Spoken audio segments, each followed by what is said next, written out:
kick off the morning with the Finance Committee meeting. So the first thing to do is call us to order and stand up and pledge the allegiance.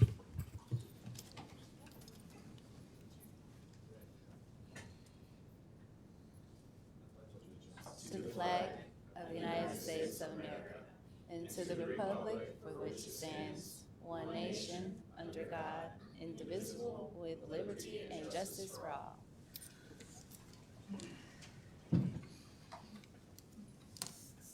Okay, thank you for that.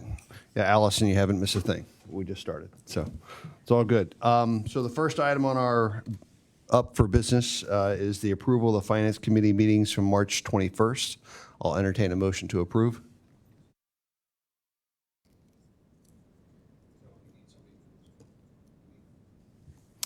We need somebody who was here for that meeting to approve the minutes. I was here, so I'll make a motion to approve the minutes from the March 21st meeting. Dan, you can second that as well if you I'll like. second my own motion.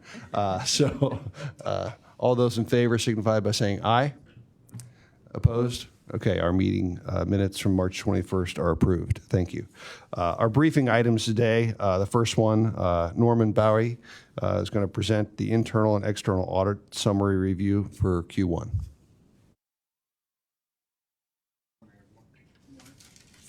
All right.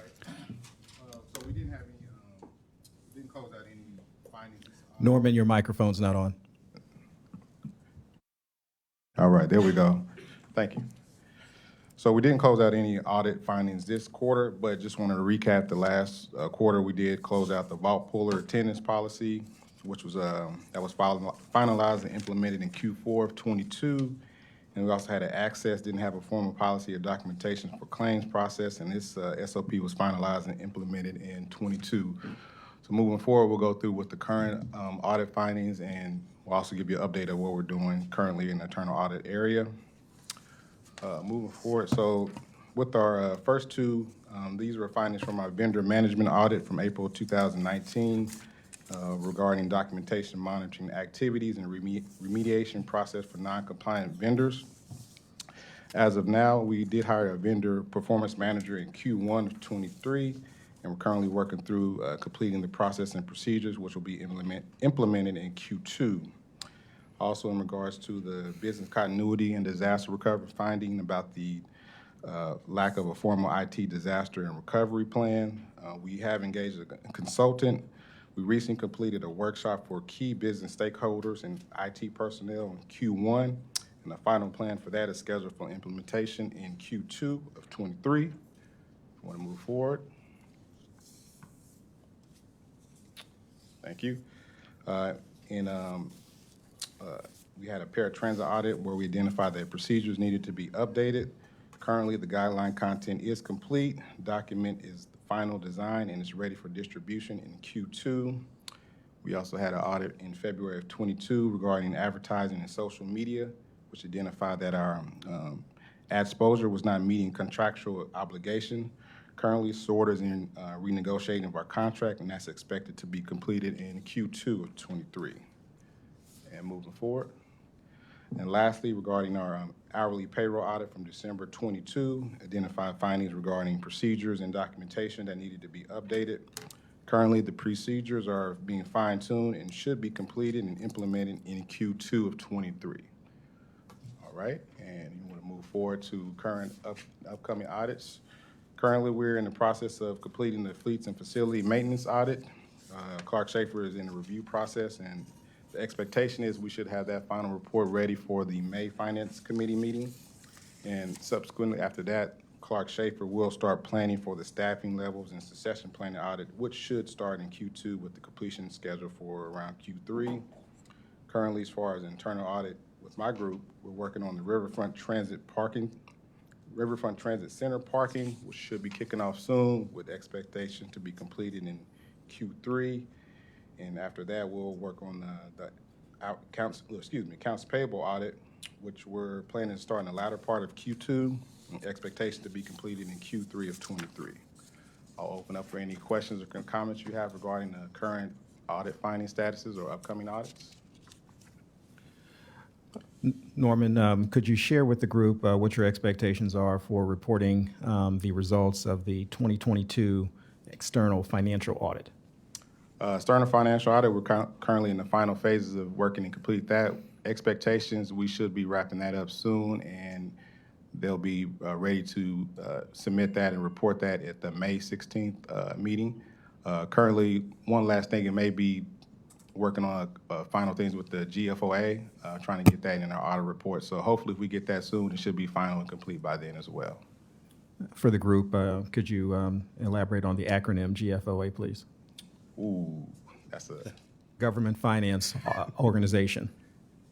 Appreciate it. Thank you, Larry.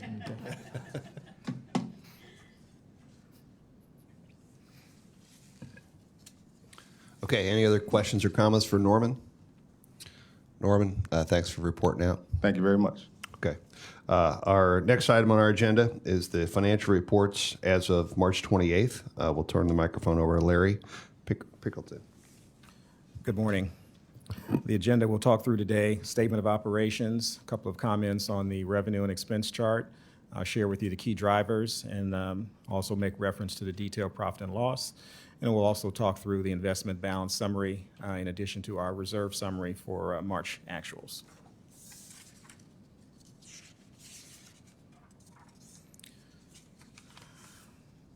This first graph, again, continues to give you some perspective around how we're trending with revenue over the previous 3 months.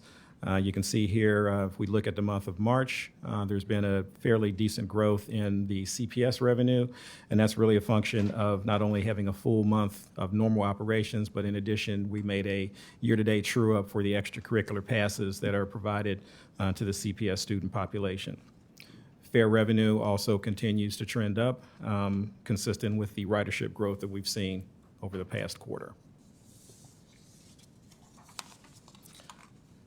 3-month expense summary appears to be fairly consistent. I don't feel there's really any major comments to be made here. And then turning our attention to the profit and loss summary, key drivers, total revenue for the month of March stands at $18.1 million, which is favorable to budget $729,000 or 4.2%. Total expense at $11.8 million, which is favorable to budget $923,000 or 7.2%, leading to a surplus of $6.3 million, which is favorable to budget $1.7 million. And I'll pause here to note that this is the third consecutive month that the financial results are showing a surplus to budget, a favorable surplus to budget, indicating that the organization is having a very strong start to 2023. Ridership comes in a little over 1 million, which is favorable to budget 97,000 or 9.9%. Looking at a couple of the key components associated with revenue and expense, we see total fares at 1.1 million, which is favorable to budget 103,000 or 10.1%. CPS revenue at 479,000, which is favorable to budget 152,000 or 46.5%. Again, referencing the previous comment around extracurricular passes being trued up based on the first quarter's results. Non-transportation revenue at 618,000, which is favorable to budget 514,000. Again, reflecting the investment portfolio results being higher than projected. County sales tax, we are continuing to show that on budget, recognizing the 3-month lag in actual receipts of revenue there. So we've got that 9.9 million. And then finally on revenue, federal grants at 5.8 million, which we're also showing on budget. Turning the attention to expenses for the month of March at 8.7 million, which is favorable to budget 422,000 or 4.6%. We are continuing to push through a variety of strategies to address our open positions, and so we expect that to close over the course of time. Fuel and lubricants at 669,000, which is favorable to budget 111,000 or 14.2%. Again, seeing some favorability, a function of fuel gallon usage and our hedging strategy. Parts and supplies at 832,000, which is unfavorable to budget 101. Root cause there is associated with vehicle parts. it's been brought to our attention that there's a new strategy in the maintenance function that is kicked in that revolves around this notion of predictive maintenance being introduced. And so as a consequence of that slightly accelerated strategy to address the various maintenance needs, there's unfavorability this month, but we expect that to play out with normal expense over the course of time. And in the all other bucket at 1.6 million, which is favorable 491,000 to budget, which again is a function of timing associated with the planning assumption for outsourced services. And that concludes my comments on a summary level. If there's any questions on the detailed P&L, I'll be happy to take those. Is it normal for the ridership, I know it's for the last 3 months been going up, what's the cause, do we believe, for the ridership going up like that? We are focused on increasing our ridership to our marketing plans, and we'd be happy to go over some of our marketing plans, really pushing ridership to increase our ridership to get that revenue back that we lost over the course of COVID. People are also coming back into the office, but our marketing team has been doing a big push to increase our ridership. So it is expected. Last year, we ended the year just under 10 million rides. We budgeted over 12 million rides for this year. So it is a focus of the organization. So this quarter, I'm sorry, so just to follow up on what Kizzy's asking, this quarter we've seen that favorable number, but last year they just weren't as favorable as we budgeted. That's true. Okay. Well, when I think of Larry, I think of the three words, favorable to budget. So, Not a bad space for the CFO to be in. that's right. I'll take that. I hope to ride that wave for at least the next 9 or 10 months. Well, I only have one question and a comment. It's really about the wages and benefits. Obviously, being favorable to budget there is different. Open positions is the word you had next to it. How are we doing on our recruitment and retention of employees at this point? We've actually made some progress on the open positions. I believe last month we were over 40. We're now down to, I believe, about 35. The meeting after the planning and ops meeting, we're actually going to go over detailed numbers on our open positions. So we've made some progress. There are 35 open positions, and I believe we've got 12 offers out right now. So we are making some progress. Is that a function of increased recruitment, decreased attrition, or both? There's positive signs on both. Yes. Okay. Well, it's a nice report. I'd like to have comments or questions. So looking at the year-to-date non-transportation, we're 1.3 million favorable to budget. Just this far this year, 1.3 million favorable budget on non-transportation. Is that all in the investment or mostly? So I'll tell you that when we constructed the 2023 plan, there was a fairly high degree of conservatism that was brought forth in predicting the investment results. When you think about the demands on cash, there's additional infrastructure and process that we needed to establish that would help us better estimate our actual cash needs. And so as a consequence of that and just some of the volatility around addressing our capital projects, we decided to take at the front end of the budget season, decided to take a very conservative view around the actual dollar amount of the investment portfolio and also the actual yield associated with that portfolio. So at this point, we should expect favorability in that line item for the foreseeable future. And we're also seeing the benefit of being awarded those grants, those federal grants, those state grants for things that we were going to spend cash for. As we continue to be aggressive in filing for grants, as those grants come in, it kind of changes the dynamic. Gotcha. Thank you. Here we go, of course. Great. Thanks. Are there any more comments or questions? Okay. Moving down our agenda to the next item, Larry will report out the review of investment funds reserve summary.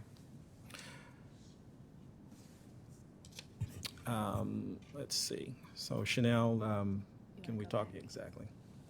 I'd like to flip the order and talk about the detail that supports this before we go to the summary. Okay. So the actual investment report for the month of March has our overnight investments for Metro at $104.4 million. Securities and CD bucket is at $41.1 million. Suggesting a total of $145.5 million for the month. The weighted yield for that portfolio is 4.18%, which is favorable 13 basis points from the prior period. And noting year-to-date investment income stands at $1.4 million. Transitioning to the same report specifically for the infrastructure component of our portfolio. Overnight investments at $49.1 million. Securities and CDs stand at 31.4 for a total of 80.5 million, with a weighted average yield of 4.16, which is favorable 17 basis points from the prior period. Year-to-date investment income for the TIF fund is $733.9 thousand.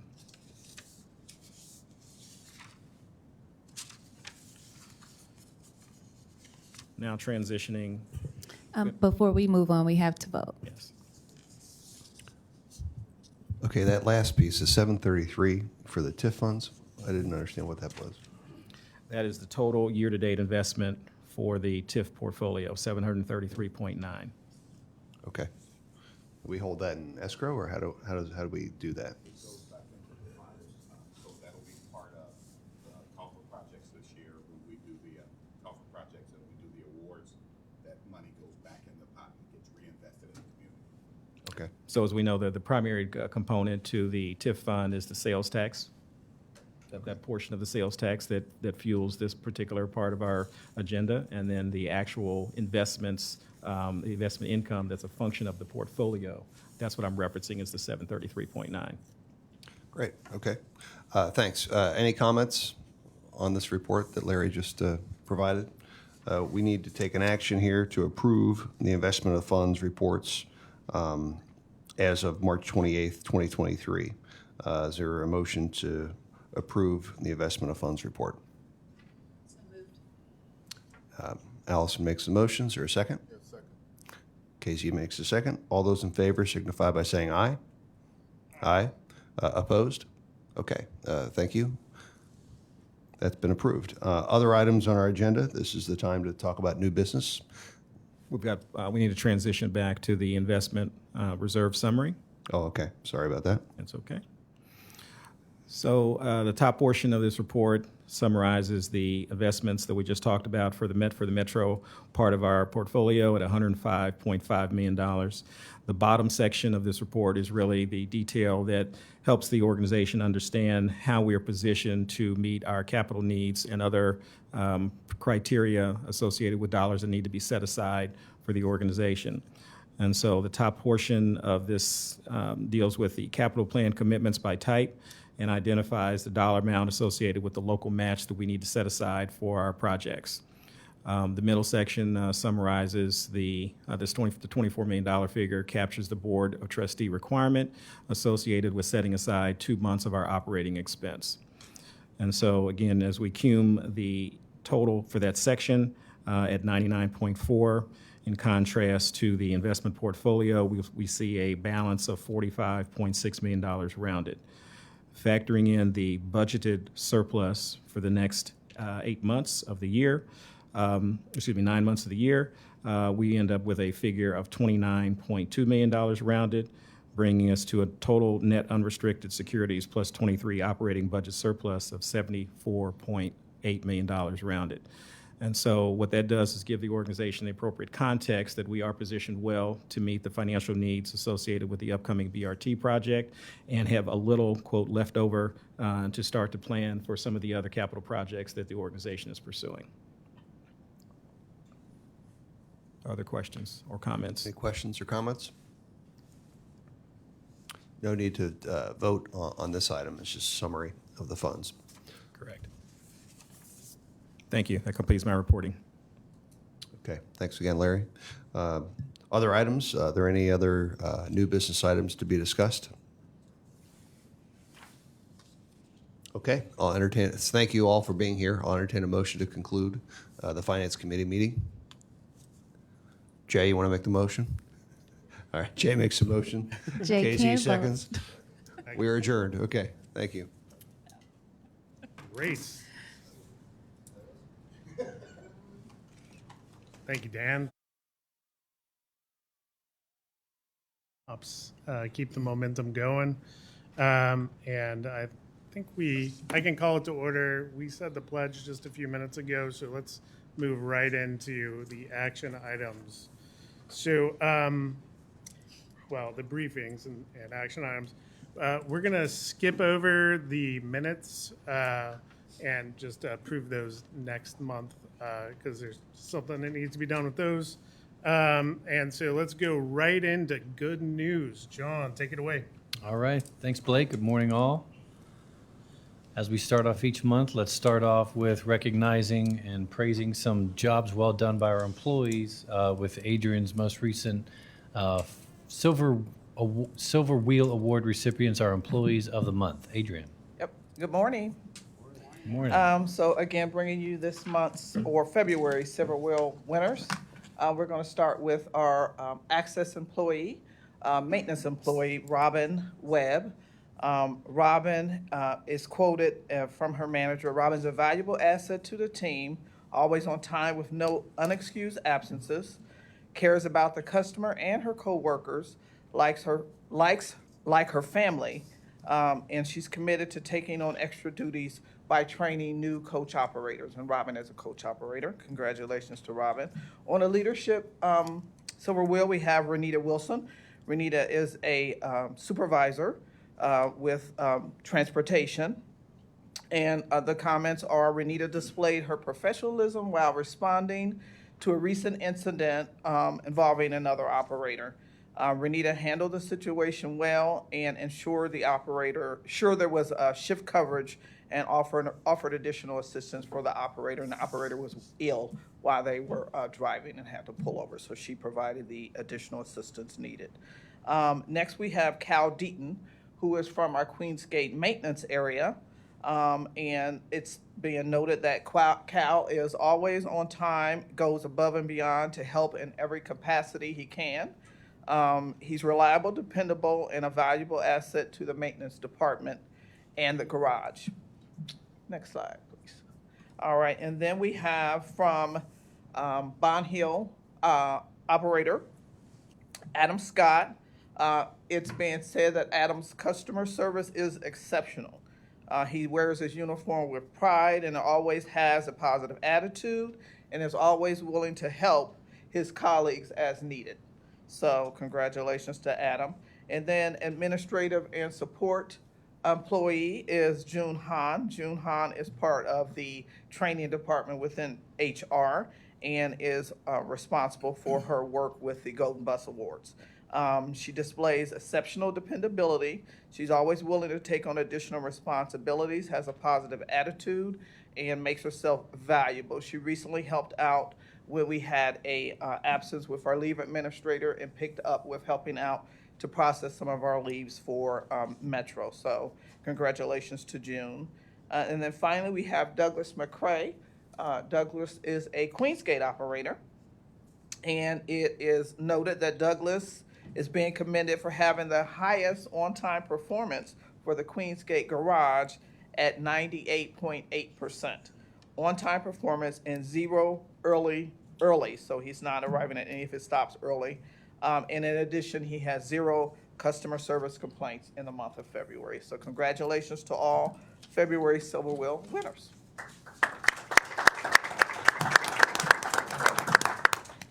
And then next, I want to introduce a new member to my team, Elaine Hips. Elaine comes to us from the Easter Seals organization where she headed up their people operations. So Elaine, if you could stand, is our new Director of Diversity, Equity, and Inclusion.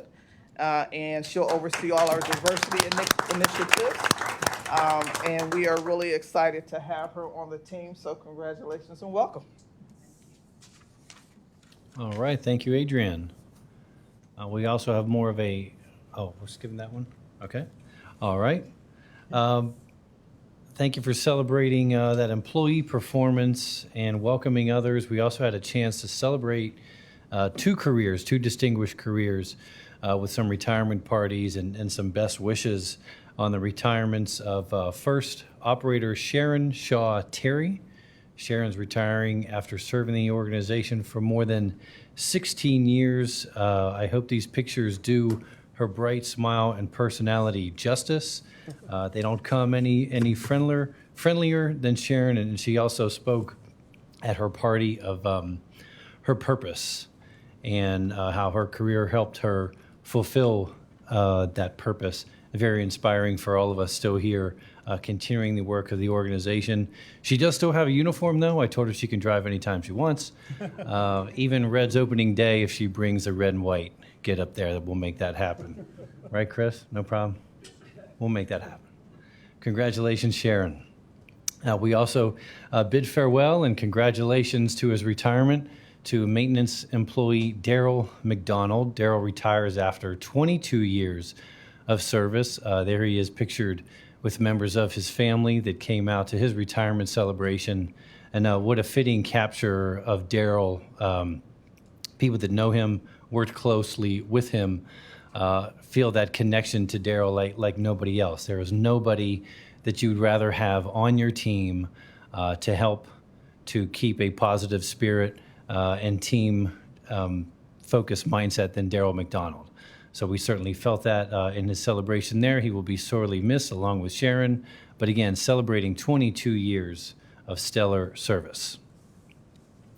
Next, I'd like to invite Brandy up to discuss our recent town hall meetings and some other exciting news. Brandy. Good morning. So this past month, we held a dozen employee town hall meetings to share with our entire workforce about our strategic plan. And it was early mornings, late evenings. We covered every shift. So I think we were out there from 6 a.m. to 9 p.m. most nights. But it was really important to us that all of our employees knew what our priorities were and the role they could play to help us achieve those. So this town hall came about as part of the employee satisfaction survey feedback, where employees asked to have town hall style meetings to become more informed about what was happening in the organization. So we were very proud for the opportunity to be very responsive to their needs and hold these. So just the start of more meetings to come. Last month, or maybe it was February, my months are getting off, we went to DC to meet with members of Congress to talk about our priorities. And so we were very excited when we got the phone call from Congressman Landsman inviting our CEO, Daryl Haley, to speak during his press conference here in town, as he has selected 15 community projects that he was championing for federal funding. And so for Metro, we're hoping to get about $3.2 million to help us with our bus stop improvement plan. This includes adding new shelters and benches, real-time signs, and other amenities to our bus stops to help our customers as they wait for the route to have a convenient and comfortable place to do so. So we're thankful for his support and continued support in our funding efforts for these major projects. Hopefully, each of you have had a moment to read not one, but two cover stories that featured Metro this past month, or earlier this month, in fact. One was a trade publication, which is Busline Magazine, and we were on the cover here, as you see to the right. And it covered everything from our 50th anniversary to our Reinventing Metro plan and updates, as well as about what is to come in the future. And we had a local cover with our business carrier that ran on the 7th of April that talked about our bus rapid transit service. And both were very positive pieces that really did justice to the project and the impact they'll have on our community. Additionally, on Monday, this Monday, Daryl was featured in the Business Carriers podcast, Above the Fold. So lots of coverage. And I believe we were also on every single TV station this week talking about Metro Now. So we've been very excited for the community interest in what we're doing, as well as the coverage to help us spread the word with the public about what is to come with Metro. Daryl mentioned a little bit about our marketing efforts to encourage our ridership. And for opening day, Metro service was free to ride across the county, and it was our effort to encourage the community to give us a try. This is as you all know, a Cincinnati holiday, and no better time to let Metro do the driving and to check out all the new features that we have, the increased services that we have rolled out, and the frequency. And the numbers show people did just that. We had more than 42,000 trips taken that day, which was about a 9% increase over our average daily ridership. So we are hoping to see people who gave us a try continue to do so in the coming days and months as we work to increase our service. Another thing that we have is part of our partnerships with the Reds. Is that anyone who's showing a Reds ticket that was purchased that same day for any home weekend game can ride Metro free just by showing their pass. So again, an effort for us to show and promote the weekend ridership improvements that we've made through Reinventing Metro. So we're hoping and seeing the numbers increase to show that our marketing efforts are paying off as people have opportunities to give us a try. They're coming back and they're riding throughout the week. All right, thank you. Looking good, Brandy. Thanks. What was not pictured, though, were the Metro socks rocked by Congressman Landsman at the press conference. So I wasn't going to let him get away without mentioning those. Rocking those with the white sneakers. That's a good look. Speaking of good looks, here's a segue. Khaled, how about this new Metro Now vehicle we got? Sure. Well, how much do you want? So, well, I know that we have. You have 25 minutes. Go ahead. Sorry, Do not tell him that. 2.5 minutes. I'm sorry. No, so Metro Now, and I know there are a couple, new members here, but Metro Now is our new service that we're introducing to this community, which is kind of like Uber type of service that we are running. We have established 6 zones. People can start a trip and end a trip within a particular zone. $2 flat fare. They can also get off at a bus stop to continue their trip. We're starting 2 zones in May, by the end of May, and then the other 4 by end of the year. We are extremely excited that we already have received 1 vehicle. We'll be receiving 2 more in the next 24 to 48 hours. And then the rest, the other 14 will be rolling in over the next 3-4 weeks. Next week we'll have the vehicle, right, outside at the board meeting, so you'll have a chance to see it, experience it, and ride in it. It's a really nice vehicle. That's the first vehicle we've received. Some very attractive, designs to appeal to the young generation as well as to the rest of the community. Each vehicle seats, it has 8 seats plus space for 2 wheelchairs. And we are extremely excited about that. Thank you. Thank you, Khaled. Last but in no way least, we'd like to recognize our award-winning IT team. Andy Aiello has some news. All right. Thank you, John. Again, our staff is out there leading in the industry. A lot of work that's being done on the technology front to improve our business is being recognized by folks throughout the country. This is our Senior Manager of Enterprise Systems, Robert Schweitzer, receiving an award at the Think Transit Conference for excellence and innovation. And this is revolving around our use of technology with our paratransit division and some new functionality that's going to help improve the passenger experience. So congratulations to Robert and Pat Giblin and the whole IT team. Thank you, Andy and all. Blake, that's the news. Wow, thank you very much. Sometimes we have to fly by the good news because we have so many procurement items. But it's nice to have a moment to look at all these amazing new arrivals. Welcome. New arrivals of the vehicles, which I cannot wait until next week to see. The awards. And I sometimes feel a little bit like the retirements are in the wrong section when it's good news, when we see these amazing people. But I think it is good news because we have amazing people having amazing careers here at Metro. So thank you very much.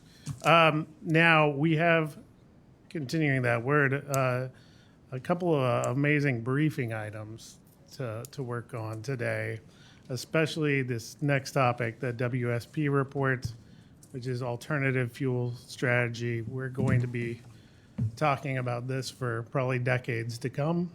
And I think Andy's going to give a presentation to get the conversation going. And all questions are good as we go forward with this. Thank you. Yes, I think this is a conversation, right?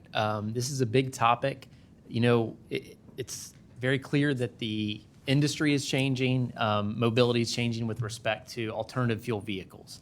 The goal here today, if we kind of scroll to the agenda, is going to be in 2 parts. First, we're going to provide an overview of the WSP study. We hired WSP along with the other transit systems in the region to help us big picture get a grasp on how alternative fuel vehicles are operating within the public transit market. After we kind of understand it's basically a summary of the executive summary of the findings of this report, we'll then transition into a discussion about, well, what do we do with this information? How does this inform Metro's plan moving forward? So with that, we're going to jump right in. The context, as I mentioned, there's a rapid acceleration of zero emissions transportation. You see it on the TV every day. You see it in your neighborhood, a lot more battery electric vehicles on the road. There's also a federal interest in this. There are, as you'll see in this report, tens of billions of dollars of money available for clean fuels, vehicles, and infrastructure. So that just begs the question, what is Metro going to do in this space? What is our strategy? So in order to craft a strategy, we needed to understand the true costs. A lot of people have opinions about these things, but we really wanted to get a sense of what are the true costs of this technology, both from a capital perspective, purchasing these things, operating them, and then also the environmental benefit or cost associated with any path forward. If we can get that at a high level, that'll help us to understand the inputs and constraints within our organization. How big is our fleet? What kind of garages do we have that can support these things? The other piece that this study does is it helps us learn from early adopters. Metro and SORTA, again, prior to the levy, didn't necessarily have the resources to be way out in front in the electric and the hydrogen fuel cell space. That meant some of our partner agencies, were early adopters. And with that, there were some trial and error, so to speak, in the industry. Let's learn from that before we, dip our toe in the water, right? Lastly, what we'll talk about is risk. If you think of three potential futures, one being keep doing what we're doing. The second being a heavily battery electric future. The third, maybe investing heavily in fuel cell technology. Any three of these scenarios has risks. Even doing what we're doing today has risks. So we need to talk about that with the idea of informing a, kind of a comprehensive, eyes wide open approach to the future. With that being said, we, along with Tank and Butler County Regional Transit Authority, submitted an RFP that you all approved to hire a national, really international consulting firm to help us understand the forces and issues here. We have a local project manager, Tim Reynolds, who's here today to answer any technical questions. And along with Tim, they had a whole host of national experts on the team. So we got the best of the best in the country to understand the current state of the industry. Internally, we also had kind of a comprehensive team. We had our grants team, planning and development, operations, fleet, and facilities. This touches all of those functions within the organization. So to set the stage, this study is, as I mentioned, it's a framework. This is a large framework that applies current industry data and practices into and on top of Metro's fleet, facility, and operational context. This is also what you'll see is it's a life cycle costing tool. We have a 25-year horizon. When you invest in big infrastructure, like an electrical substation or a hydrogen fueling station, that's a 25-year investment. So the plan needed to reflect a longer-term look at the costs of this space. The third is an articulation of the risks, as I mentioned before. I think it's also instructive to talk about what the study is not. This is not a highly detailed engineering study of every facility within the operation. It's not a guarantee that markets and technologies aren't going to change. And this is also not a set-in-stone 25-year inflexible plan. This is to inform our strategy moving forward. Okay, well, let's hop in, right? Big picture, kind of 101 into the alternative fuels space. Battery electric buses cost about just over $1 million each. That's compared to about $600,000 for a diesel bus. So a significant cost increase when you look at this technology. Not only do you buy a bus when you buy an electric bus, you have to have infrastructure to charge that bus. Charging cabinets, transformers, switchgear.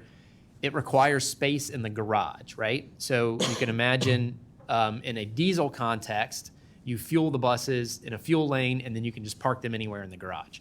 In the electric context, those buses need to be charged overnight while they sleep, so to speak, and that takes up space with charging cabinets and connections and all of those things.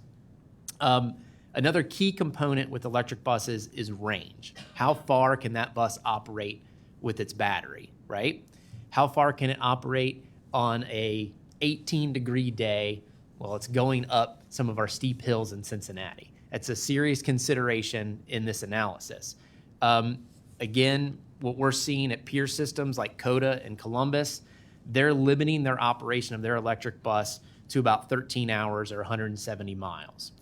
To apply that to the metro system, about 65% of what we call blocks, or the pieces of work that go out of the garage every day, are less than 12 hours. So with the technology today, you could operate about 60 to 70% of our operation with an electric bus, but there's still 30 to 40% of our operation that is over buses that are gone for more than 12 hours that would be difficult to operate with an electric bus. The range of those buses is improving, and we'll talk about that when it comes to some of our scenario testing. All right, the other piece of the puzzle here, fuel cell electric buses. We're seeing this in the industry, maybe a little bit more than you see in personal vehicles. We're seeing hydrogen fuel cell technology carve a niche, if you will, in the industry. Vehicles are much more expensive, about $1.4 million each, also require some infrastructure. This infrastructure is essentially the fueling station. Just like you would have an area where you would fuel diesel buses, you need a fueling station to fuel these buses with hydrogen. That station typically sits outside of the facility in the outdoors. Another big piece of hydrogen is that it requires certain configuration and design of your indoor facilities. Because there's compressed gas in these vehicles, there have to be proper venting requirements, and also the placement of electrical conduit near ceilings has to be lowered. So there's some significant infrastructure considerations if you want to park a hydrogen vehicle inside a building or work on a hydrogen vehicle inside a building. The upside of hydrogen at the range is equal to diesel. You can operate a hydrogen vehicle across 100% of Metro's service blocks. One last slide here about the BEB, FCEB context. So we'll use those acronyms, if you will. BEB, battery electric bus, right? So that's your plug-in battery bus. FCEB is your fuel cell or your hydrogen bus. That's kind of some of the nomenclature here. Battery electric buses, they're most prevalent in the market. You can see by this slide, they represent about 95% of the zero emissions bus market today in North America. The technology is evolving. We mentioned that ranges are improving.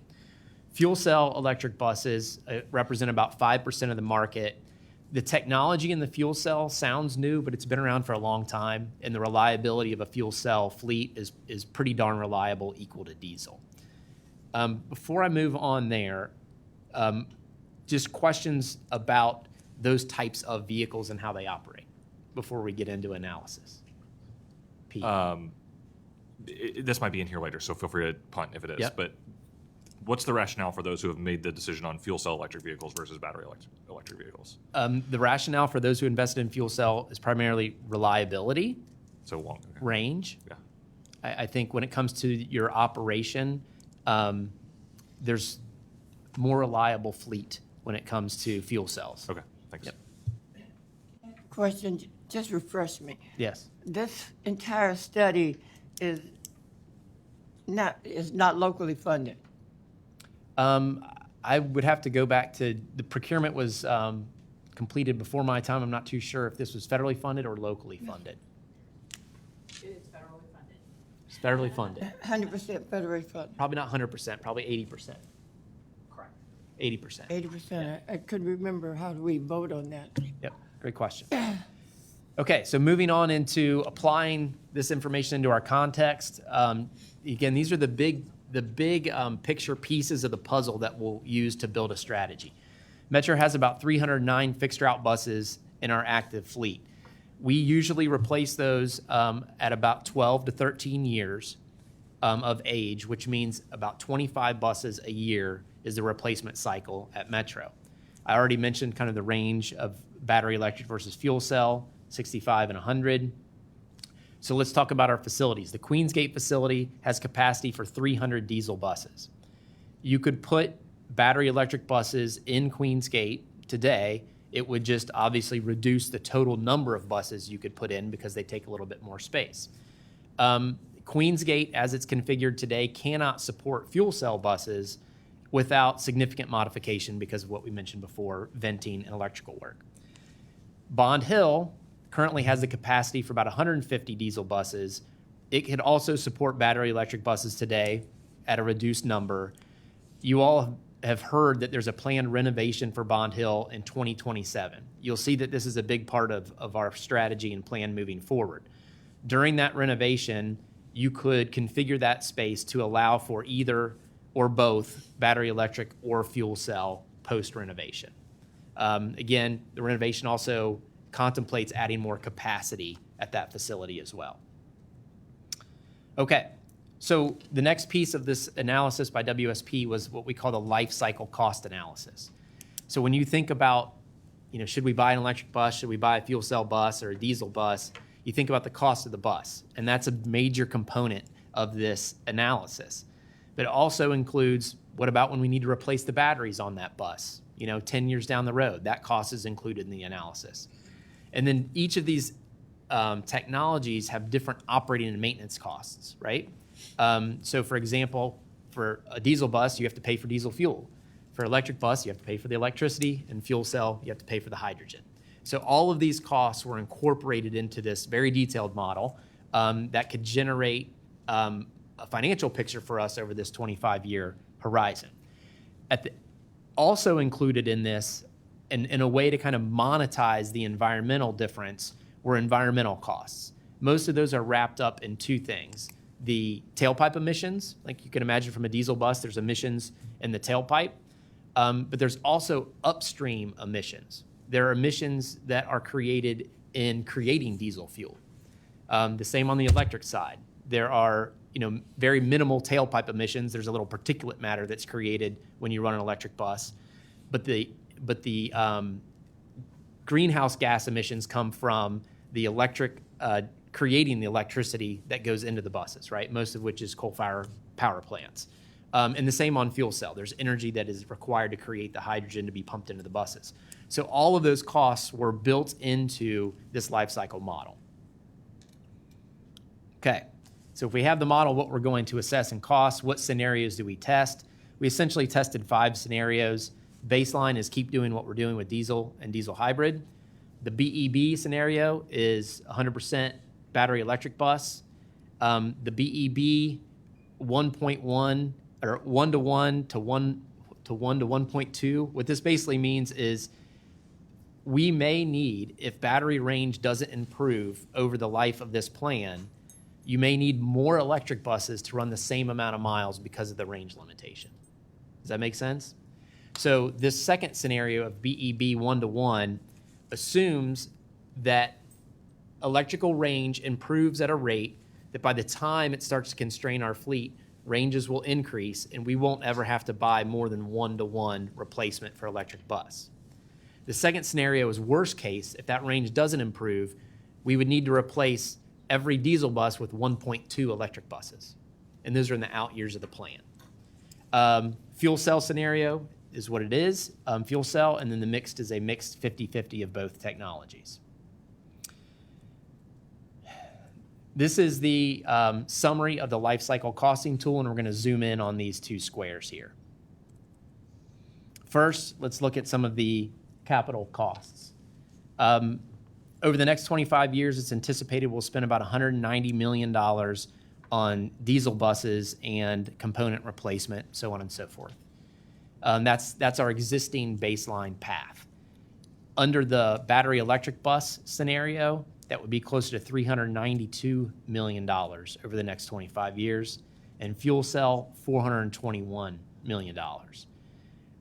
It gives you a sense of the order of magnitude of the additional cost associated with zero-emission vehicles.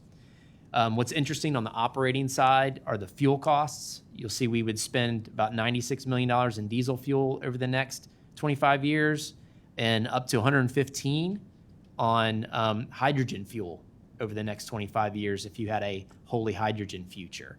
Again, those 2 numbers, what you know about diesel cost, In the last decade, we've probably seen it below $2 and above $5.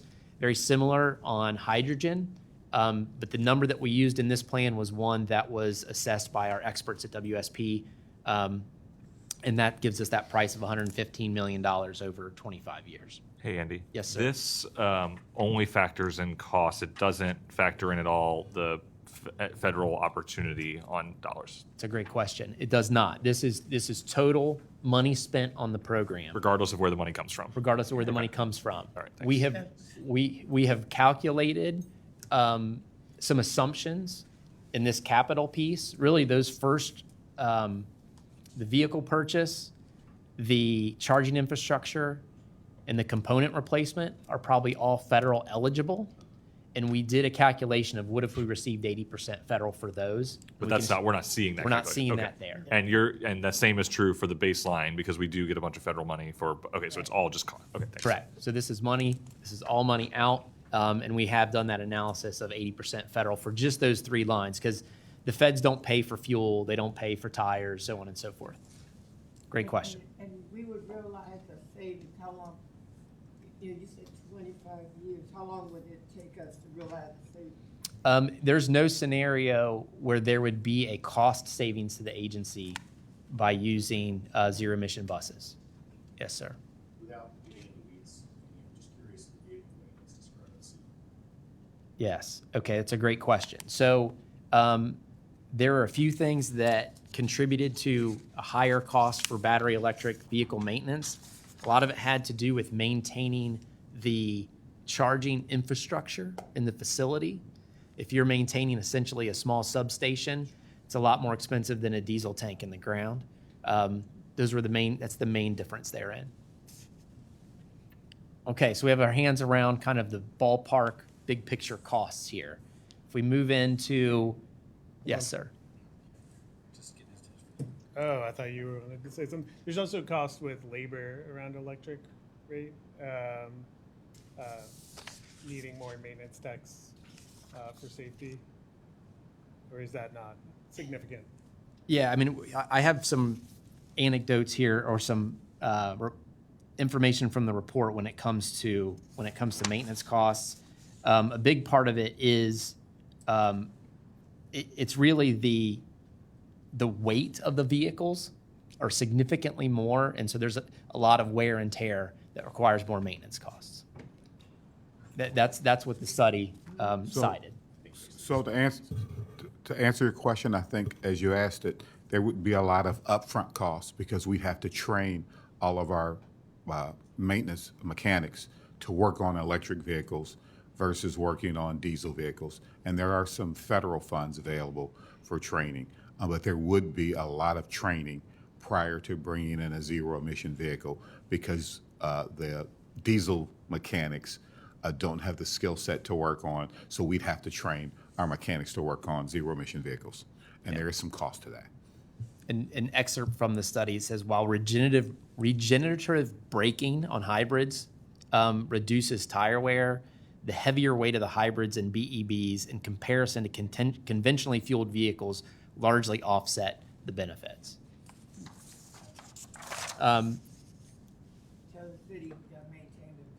The roads, they are heavy vehicles. That is absolutely true. Okay, so the last piece before we talk about the net here is the environmental side. The study, again, looked at tailpipe emissions, upstream emissions, and so on and so forth, and you can see the baseline cost. Those environmental impacts were essentially monetized as a way to compare the different alternatives. The baseline environmental cost, so to speak, is about $72 million over the course of the plan. And under the battery electric scenario, it's $21 million over the course of the plan. And the fuel cell was $34 million. And you can see on the fuel cell side, a lot of the emissions come upstream from refining and from creating the hydrogen fuel, where on the diesel side, a lot of that, it's both. It's tailpipe and the process of your refining diesel fuel. So if you put all that into the tool, net, what you see is that any of the alternative fuel scenarios above baseline range in additional costs from around $200 to $300 million over the course of 25 years. And again, Pete, that is without federal investment in the capital. Questions about that cycle before we move on to the next piece? Okay. All right. So we mentioned that yes. So 25 years, and like just looking at the mixed, it's additional 267 million. So we're talking 10 million more a year? Correct. Ish. Depending upon how much of that can be on the federal side. But if we looked at it, yes. Go ahead. Also follow up, 250 million. Wait, can you guys speak in your mic so everyone can hear you in the back, please? Is that an inflation adjusted amount or is it current This dollars? is 2023 dollars. All of these tables are also available in year of expenditure dollars. It's in the report. Okay. Those are large numbers, and when I see that, it seems almost prohibitive. But if you think about it over time, that changes the perspective. Exactly. The benefit of this study, I think, has taken all of us from talking about these different technologies to, okay, what does it really mean? Like order of magnitude, what are we talking about here? And we're talking about a $200 to $300 million investment over the next 25 years. It's a big investment. So is it worth it? How do we make sure we don't overspend? That's the second piece of this presentation is what is our initial strategy moving forward there? Any questions about the inputs and the costs? You talked about, obviously, availability and changing technology on battery electric vehicle, fuel cell electric vehicle, but the baseline scenario makes an assumption that we're going to continue to see diesel buses over the 25 years. Is that a fair assumption? I mean, I know a lot, especially on the access side, those vehicles are not being made that way anymore. So does the report factor in potential availability of non-electric? Pete, you had an excellent segue to my next slide. Doing your work today. That's great. I mean, really what we're seeing is we're at the beginning of what is a generational change in the way people fuel transportation. So it's a great question. And so we identified that as one of the major risks of continuing to do what we do, which is, will there be funding available for diesel buses in the future?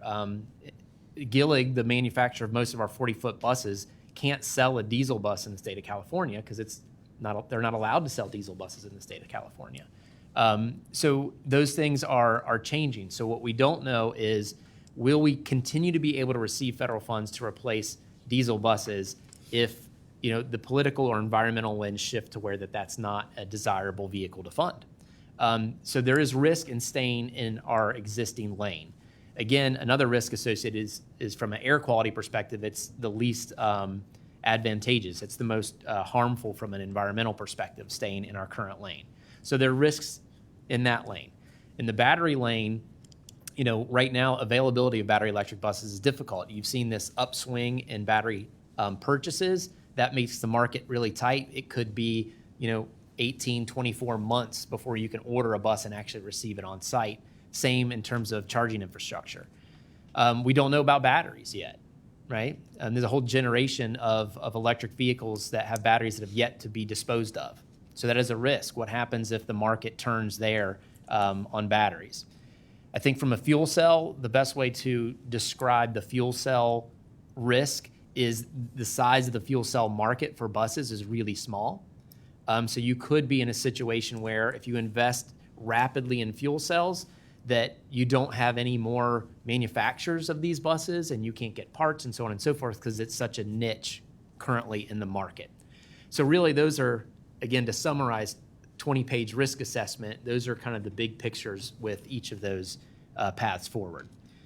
I say that, and I also want to call out WSP's kind of final word when it comes to risk, and I kind of excerpted this directly from the report. It says, while there are several risks associated with both battery electric buses and fuel cell buses, the risk may be higher with fuel cells due to three basis conditions. The number of BEVs in service far exceeds fuel cells. The number of OEMs producing battery electric buses exceeds fuel cells, and federal funding programs favor battery electric buses.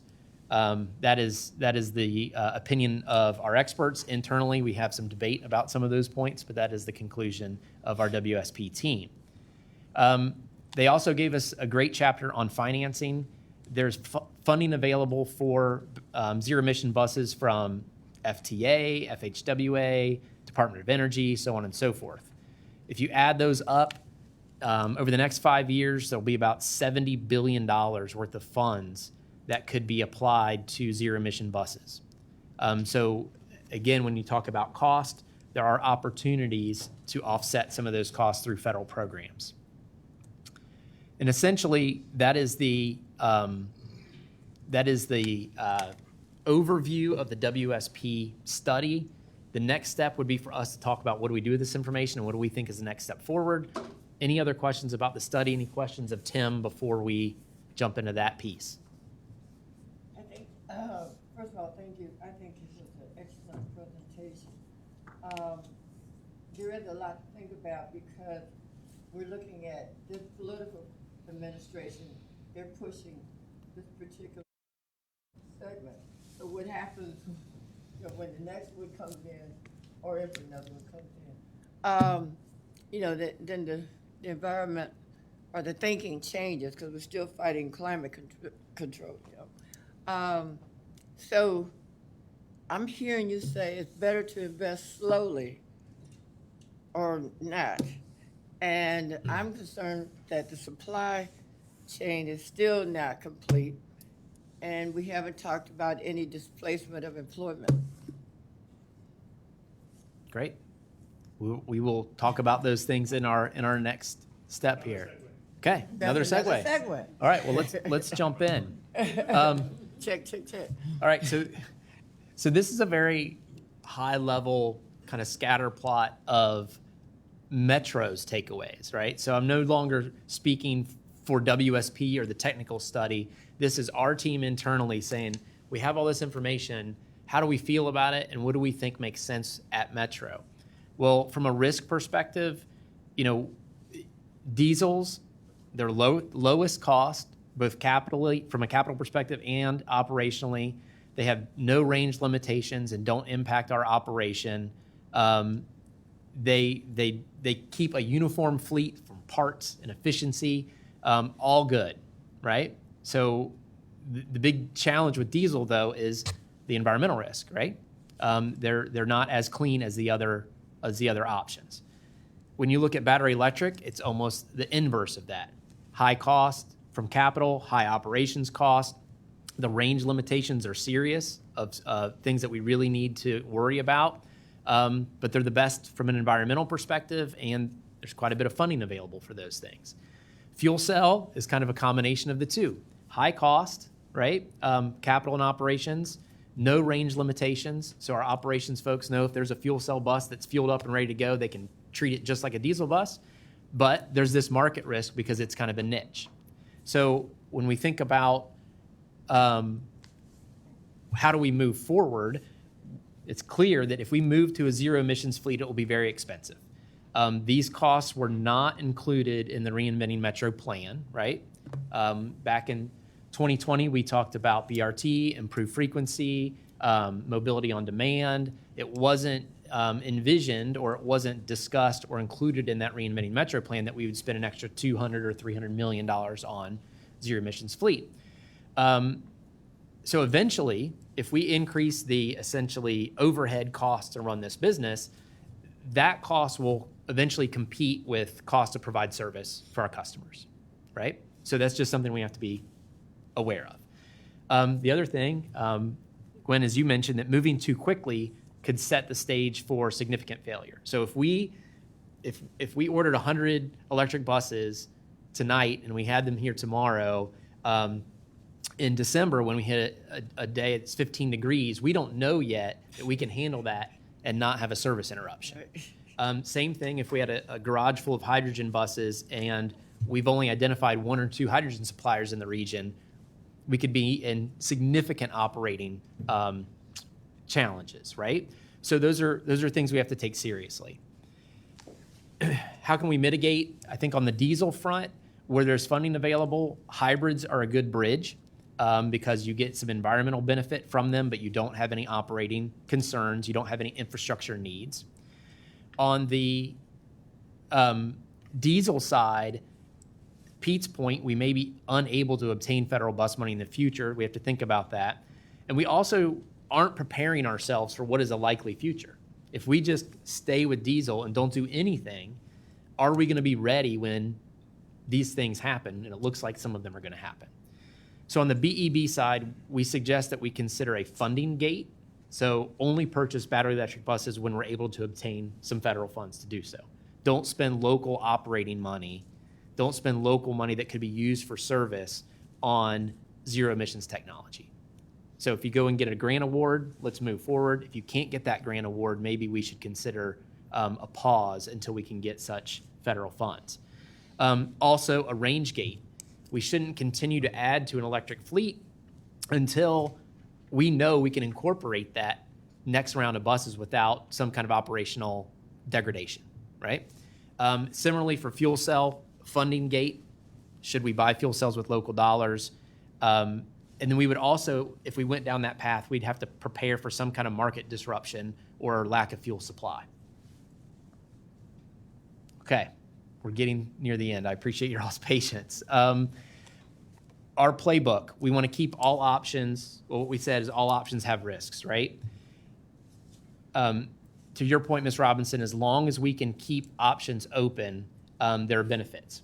The more we can see each year how this technology evolves, the more we can plan for our future. But we also have to prepare for what is coming. Critical path of this plan will be the Bond Hill facility in 2027, and we'll talk about that. So with all that being said, our team got together and said, can Metro have a 100% zero emissions fleet? Is it possible? And the answer is yes. We can have a 100% battery electric bus fleet or a mixed battery electric and fuel cell fleet under current assumptions. If everything worked out and we were very aggressive in this space, the earliest this would happen would be 2040, that we'd make the conversion to fully zero emissions. So how would we get there? What we propose is a playbook, so to speak. Our first step would be to plan for electric buses at Queensgate. As we mentioned, Queensgate can't handle fuel cell. It can handle electric. We begin training our maintenance staff. We begin coordinating with the utilities in the region. We begin applying for federal funds. We plan for an electric infrastructure footprint at Queensgate, basically a footprint for a substation that could one day support up to 200 vehicles, BEBs, at Queensgate. We begin with pilot buses. We have 15, we've been awarded money for 15 already. So in the 15 to 40 range within the next 2 to 3 years, have a pilot electric fleet at Queensgate. From that point forward, you would only purchase your next order if you were awarded federal funds and if the range could be accommodated within your operation. So you begin growing your electric fleet at Queensgate. That'd be step one. Step two would be Haled and his team designing Bond Hill expansion that is to be complete in 2027 in a way that could accommodate 170 battery electric buses. But ideally, you design it not to preclude diesel or fuel cell. So in the design, while you're going through a complete renovation of this facility, you can make adjustments to the design with respect to the electrical work and the venting of the ceiling, which are small costs now, but they leave the door wide open for any potential future of technology to be operated in that building. Those are minor short-term adjustments to the design, but it leaves you major long-term adaptability in that space.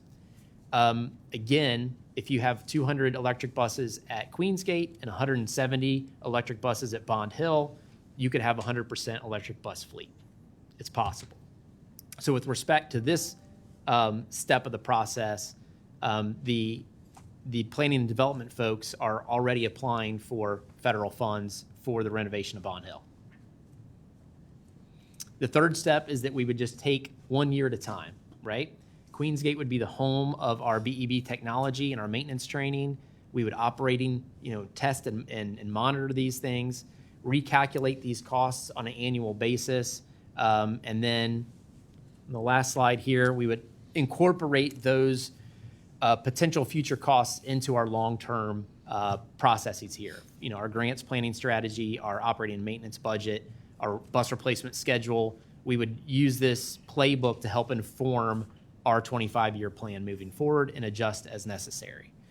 That is big picture, the playbook. We covered a whole lot of information. I really, really appreciate your patience. Questions about any of this stuff? Gen Z is going to have a good time. The Gen Z folks. 2040 is a long ways off. I'm glad that, thank you for that last slide where we take it step by step. I'm still concerned about the staffing, training the staff, getting them ready. I mean, there's a lot to go into that, because there's a whole different mindset. You still have to take care of the diesel at the same time. So there's a lot of work to even get through the first step, the first phase, so to speak. Agreed. This is a big decision for the Yeah. for our system, and we wanted to make sure that the board understood we're taking a thoughtful process to make sure what we do is sustainable and it makes sense for the long-term health of the organization. So there's a lot to take in this study. And what I see in this is it's not one decision. It may be almost every month that we're looking at a decision that would impact the next 15, 17 years. Whether we're talking about the facility renovations or if we need to talk to Duke about getting energy into our facilities and planning that out, all those kind of things are going to affect how we think and approach procurements, briefings, comments. So I really appreciate that. I have a question up, and I'm trying to think the timeline here. So are we suggesting what year would we be able to even start with fuel cell electrics? Fuel cell? Yeah. The earliest you could start with fuel cell would be upon completion of the Bond Hill facility in the 2027-ish time frame. Okay. Because there isn't a facility that we own today that has the proper ventilation and electrical configuration to put one of those buses indoors. Okay. That's the earliest we could start. So that's important to realize. We're several years away from even being able to enter that space. So Correct. The next several years would be probably more focused on battery electric and, of course, watching the market, thinking Correct. about facilities, that kind of thing. That is correct. Okay. Again, a great discussion about Metro's master plan. Seems like that's kind of the thinking now. But my question is there any other major city that's have a pilot program dealing with electric buses that we've reached out to? Yeah. So one of the first one of the big chapters of this study was a peer analysis, and Tim can speak to it a little bit. But we looked at what Columbus is doing, what Louisville has done, and really, we're probably one of the last systems in the country that hasn't made an investment in zero emissions vehicles. So a lot of the data in this study is generated from experience. We used Philadelphia's playbook, SEPTA, as an input into how we might frame the discussion as well. And the range of the Columbus buses is what we used to determine what we think a reasonable range would be here in Cincinnati. It is flatter there. Yeah. Somebody suggested that we only drive these buses downhill. Andy, it was fantastic information, and so is the backup content. The timeline on federal funding for FC buses, like how does that application process go? How many years, and do you go a couple times and not succeed, and then succeed when you have the facility? Or just walk us through that a bit, if you could. It's a great question. Yeah, if we go to where it says first step, there we go. Yes. I was trying to think about contracts with manufacturers. Yes. Those can last multiple years. The federal funding doesn't exactly line up with that. Yep. How do you coordinate it all? Great questions. So, all right, so let's start with the question of when can federal funds be available for zero emissions vehicles? The first thing that the federal government requires, this is new under the bipartisan infrastructure law, is that in order to apply for a zero emissions vehicle, you must have a zero emissions transition plan in place. This is the first chapter of our plan, right? We at Metro did not really have a clear vision of how we would approach this, right?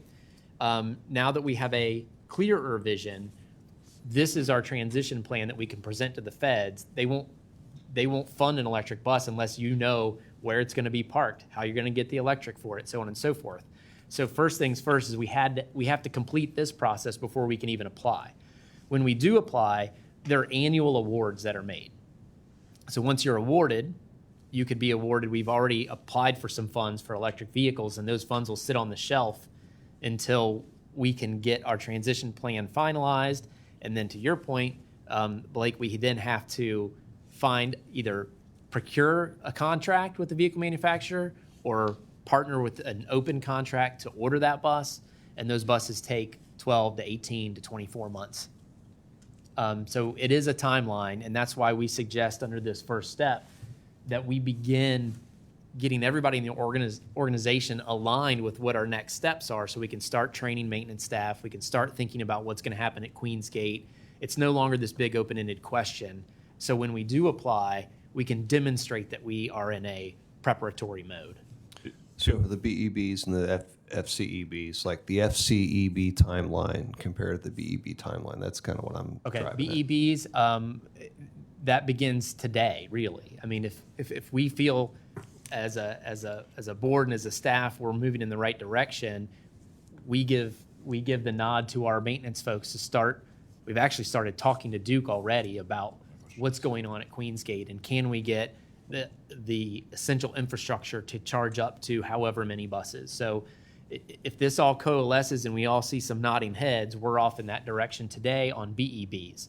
FCEBs, again, is going to be more theoretical in terms of the design of Bond Hill, 2027 at the very earliest. And we would have many, many more opportunities between today and 2027 to make a decision about whether we invest in FCEBs or BEBs at Bond Hill. Okay, that's good for me. Thanks. Yep. It would be helpful for me, I think, to see some scenarios around, I don't want to call it likely federal opportunity, because obviously some of these are discretionary grants and some of them are formula, but understanding sort of a range of not that successful, somewhat successful, very successful in procuring federal funds, to understand how you take this costs to something that seems more realistic, because we know what we've gotten on diesel. It's hard for me to wrap my head around how aggressive we can be without getting a sense of how successful we could be and what the real opportunity is on federal grants. Yeah, so there's a chicken or egg question about federal competitiveness for fuel cell versus battery electric, because what we see is in the last round of Low-No in 2022, about 7% of those awards went to fuel cell projects and 93% went to battery projects. Yeah. But we don't know what percentage of applications FTA saw.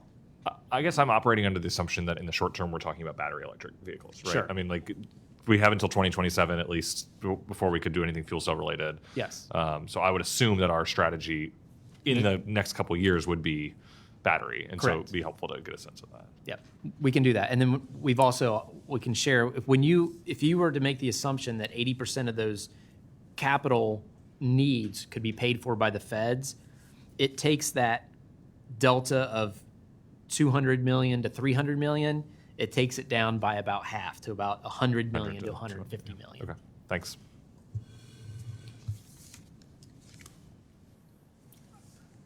I could talk about this all day, but I'm not going to do that.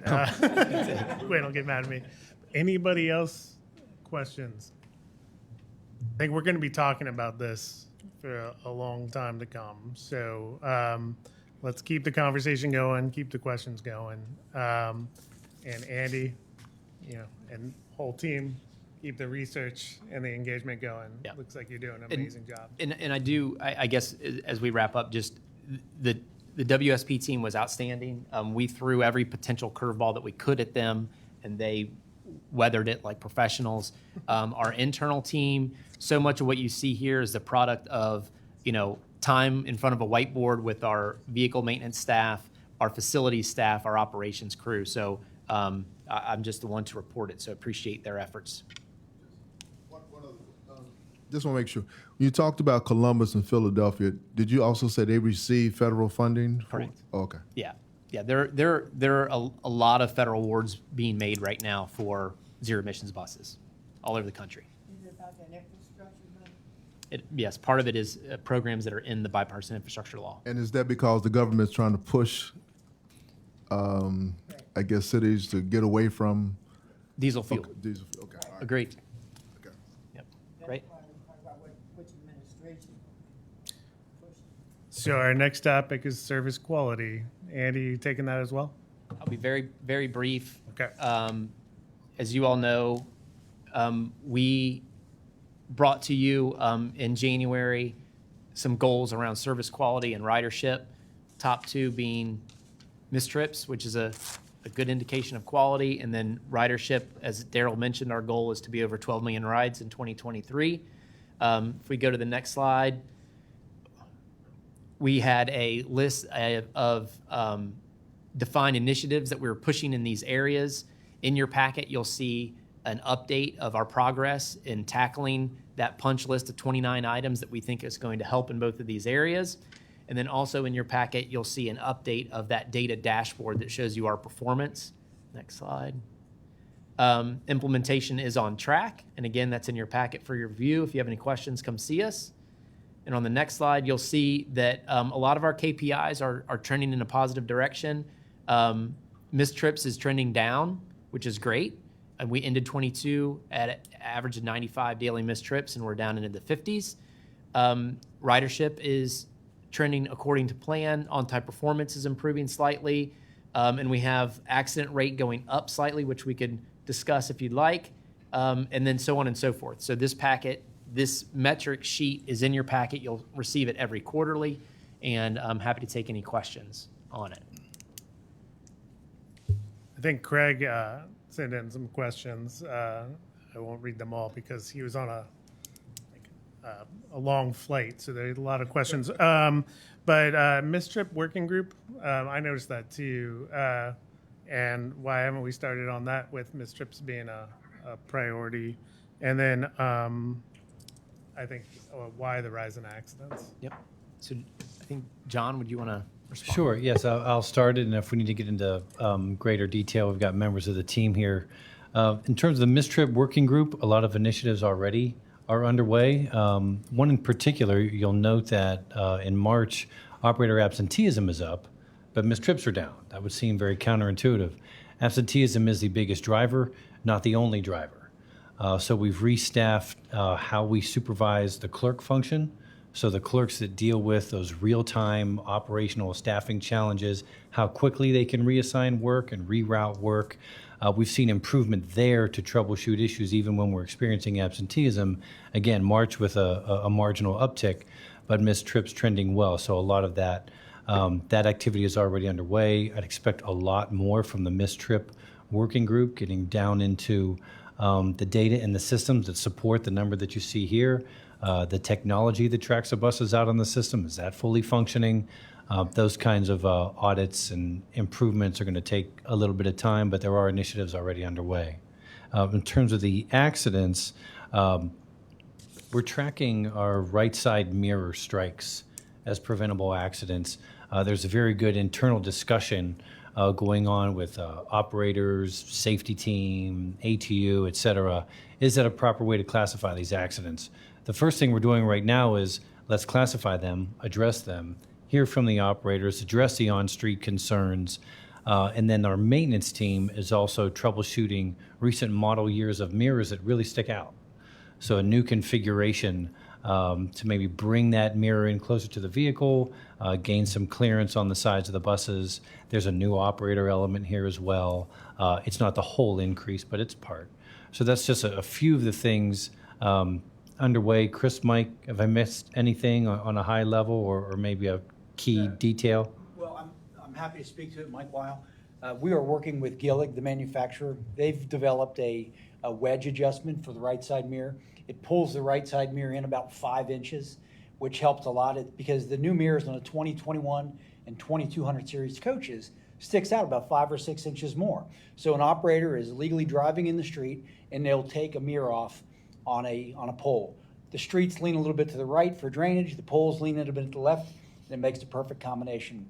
Also, so if an operator recognizes that the mirror sticks out further, they scoot over to the left a little bit more. Then we're taking off left side mirrors with trucks and so forth passing the other direction. So we're going to try and narrow our coach a little bit. We did a pilot program on this for a few months with a couple of Bond Hill and a couple of Queensgate coaches. We had 0 mirror strikes on those. Now we're trying to do the rest of the fleet. We have about 100 of the new coaches that we're working on. We're about 60% of the way through that. Just recognize that these mirror strikes we're talking about are really represent about 38% of the accident rate that you're seeing here. So if we can even cut that in half, we'll be well below our goal where we're heading. So you're welcome. Are we classifying that as preventative? Case by case basis. So each mirror strike is looked at individually and recognized. Yes.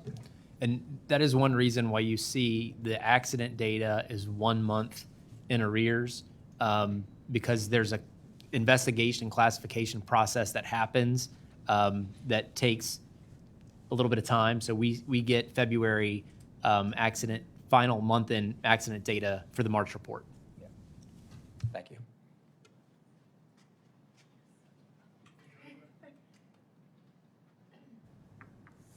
All right. Are we doing ridership report right after this? Okay, great. Yes, you got it. As the name suggests, I will keep this briefing item brief. So, the ridership report really, excuse me, should start falling under good news. For the 3rd month in a row, we've hit more than 1 million riders for the month of March. So the total ridership was 1,062,000. The bulk of those took place on our local service. Year to date, we were at just under 3.1 million rides, or 11% higher than our originally budgeted amount. It's important to note that for the month of March, both CPS and University of Cincinnati were on spring break for a week. So these numbers are great. And here is the trend line for the last 4 years. Again, you can see we are continuing to head in the right upward direction. So our averages by day type were a little bit less than they were last month, but again, keep in mind that CPS and UC were on spring break. Our total ridership was still more than the previous month, just due to the fact that there are more days in the month of March than there were in February. And the next slide. So local service productivity was 17.6. That is 1.7 above our KPI of 15.9. Cost recovery came in at 13.1%, or 3.1 percentage points higher than the KPI. And express and commuter service produced 7.2 passengers per trip this month, and the cost recovery at 18.4. Our OTP was up this month slightly. Local service at 80.8%, and our express and commuter was at 80.6%. Missed trips, which you heard about just a little bit in the previous report, was 1,875 for the month. We operated at 97.3% of all of our scheduled fixed route trips. And the next slide has the number of missed trips due to no operator for the month by each day of the month. The average number of missed trips by day of the week, as you can see, the trend continues that Sundays and Fridays are still the highest. And finally, moving on to access ridership for 2023 March was just over 16,000 rides. That's about 7% higher than March of last year. And 15,000 of those occurred on weekdays and about 500 each on Saturdays and Sundays. And year-to-date access is at just about 44,000 rides, and that's 12.5% higher than budgeted. Similar to fixed route, you have your 4-year trend. And again, we're still continuing to see the trend in the right direction. I will point out that the national trend for paratransit ridership is about 71% of pre-COVID. SORTA or Metro access is running about 80% of pre-COVID, so more good news there. And OTP for access was up this month to 91% on time. And my last slide for you, Access is providing about 2.2 passenger trips per hour. The cost per passenger coming in just under the budget at $54.87. And the rest of your route-by-route KPIs are available in your packets. If you select. Starting next month, how will we see Metro Now data? And do we have KPIs for Metro Now? Or is that something we'll set as? Yes, we've established some KPIs for Metro Now, and we'll be reporting on that as So well. it'll just be its own separate section of ridership data, probably? Correct. Okay, thanks. Before include the free rides as well? Correct, all ridership, All yes. right. Yes. Is there a way you can determine how many of them are free versus paid? Sure. So on opening day this year, the whole system was free. We had 42,500-ish rides on that day. Those were all free. That's the benefit of using the APC number now as opposed to the GFI number that we use to report, is we have a much more accurate number for you. So if it wasn't spring break, you would have had a much higher number. Correct. Yes. Had it not been for spring break, that number would have been even higher.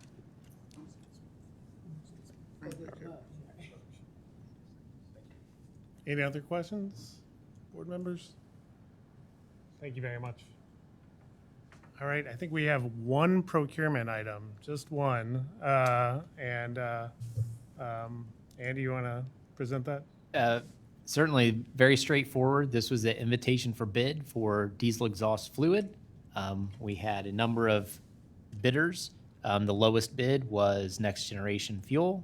It was 100% DBE award of $150,000 for the 1-year contract for diesel exhaust fluid. Any questions? Was that in the WSP study that we could get rid of this? All right, just joking. Could entertain a motion to move this to consent agenda. Pete moved, second. Oh. So my understanding is that everybody who attends can vote on committee. Is that, yeah, okay. Smart man. Second? Do I have a second? Okay, probably moved and seconded. Any questions? Last chance. All right, all in favor say aye. Aye. Aye. All opposed say left. Any abstentions? All right, that one passes. I think we've got through our agenda. Blake, I'm sorry, really quickly, did you want to add that to the consent agenda? Yes, Only one consent, item, yeah. Any topics, further business, new business? I had one thing to ask about. So I think a lot of people are very excited about Metro Now. So could you just tell the board a little bit the timeline and what we should be sharing with the community on Metro Now? Yes. Probably within the next week and a half, we'll give you something exact, precise. For now, the start of the first 2 zones is going to be the end of this May, the last week of May. That specific day still is being worked out with the internal group and marketing. We just want to make sure that we have a specific number of vehicles at hand because they got delayed twice before. So we just want to make sure that we have at least enough vehicles to start that service, and that should happen within the next week and a half. But basically, it's going to be the last week of May, and we're going to start with the Springdale zone, as well as the Coleraine/Mount Healthy zone. So these are the 2 zones. It's going to be $2 flat, and so on. If you need more information at this point, I'll be more than happy to share more. But we'll be providing you with more precise information in the next few days. And as mentioned earlier, the Metro Now vehicles will be parked outside after the board meeting. Would love for you guys to go out and take a look at them. Looking forward to it. All right. No other new items? Then planning and ops, I move that we adjourn and move on to the next committee. All right. Thank you very much. Adrian. we can proceed as we did with the planning and how we've already got these preliminaries. We'll have to start up committee. Receive the minutes and your approval to accept the minutes.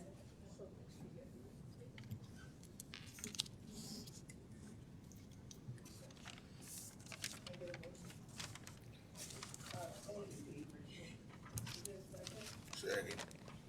Been moved and second to approve the minutes of the last employee relations committee. All in favor? Aye.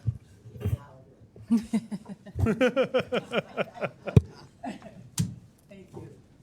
Adrian? Yes. Okay. Chanel's bringing it up. Good morning. Morning. Again. So I'm going to walk us through some employee relations, specifically around recruiting. We'll talk about, give a recruiting update.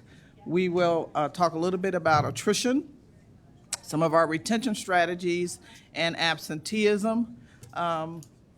What I would like to do before we actually start is introduce and say thank you to two of the three recruiting generalists that are present today. We've got Roger Cruz, who is our bilingual recruiter, and he is working both on bus operators and other initiatives. And then Taraya Wiley. Taraya is here. Taraya is, for the most part, responsible for most of the bus operator recruiting success we've seen since last year. So I want to say thank you to both of them. Dakota is not here because I don't think we say thank you enough, because recruiting in this market is a heavy lift for every organization, and they are wholly responsible for the most part of that. Thank you. All right, next slide, please.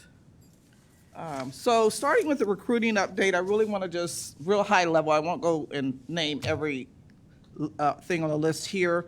Some of the recruiting initiatives we're doing, a lot of the outreach we're doing, a lot of the organizations we're making attempts to partner with to begin to build some relationships, begin to recruit from their customer base or client base, and hopefully drive not just on the operator side, but every position we've got to increase our recruiting from a diversity standpoint, especially, as well as just needing to fill positions. So some of the recruiting efforts, and again, Roger is working real hard with a lot of these organizations, building relationships like with the Hispanic Chamber and Sucasa and Santa Maria, and we are partnering with an organization, Sensi Lingua, who will be, has agreed to be a partner with us if we need to help teach English to some of our,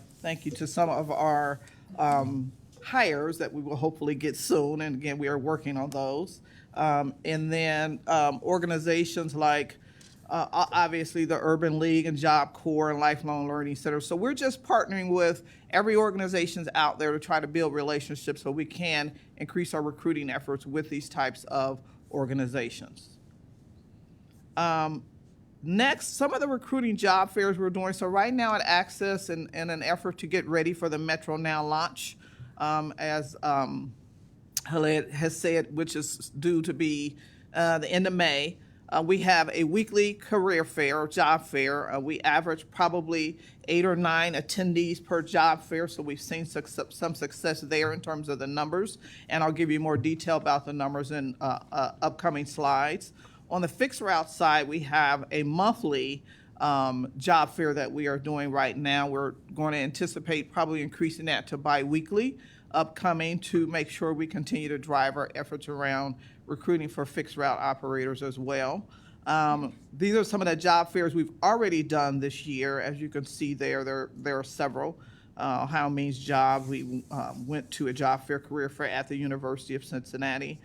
Santa Maria, Job Corps, again, CityLink, they're there, and we are having some great success. You see one of the ads that we post on our website and social media about our career fair that we have upcoming. Again, they vary, but we change these ads regularly to make sure that everyone's aware of what is taking place.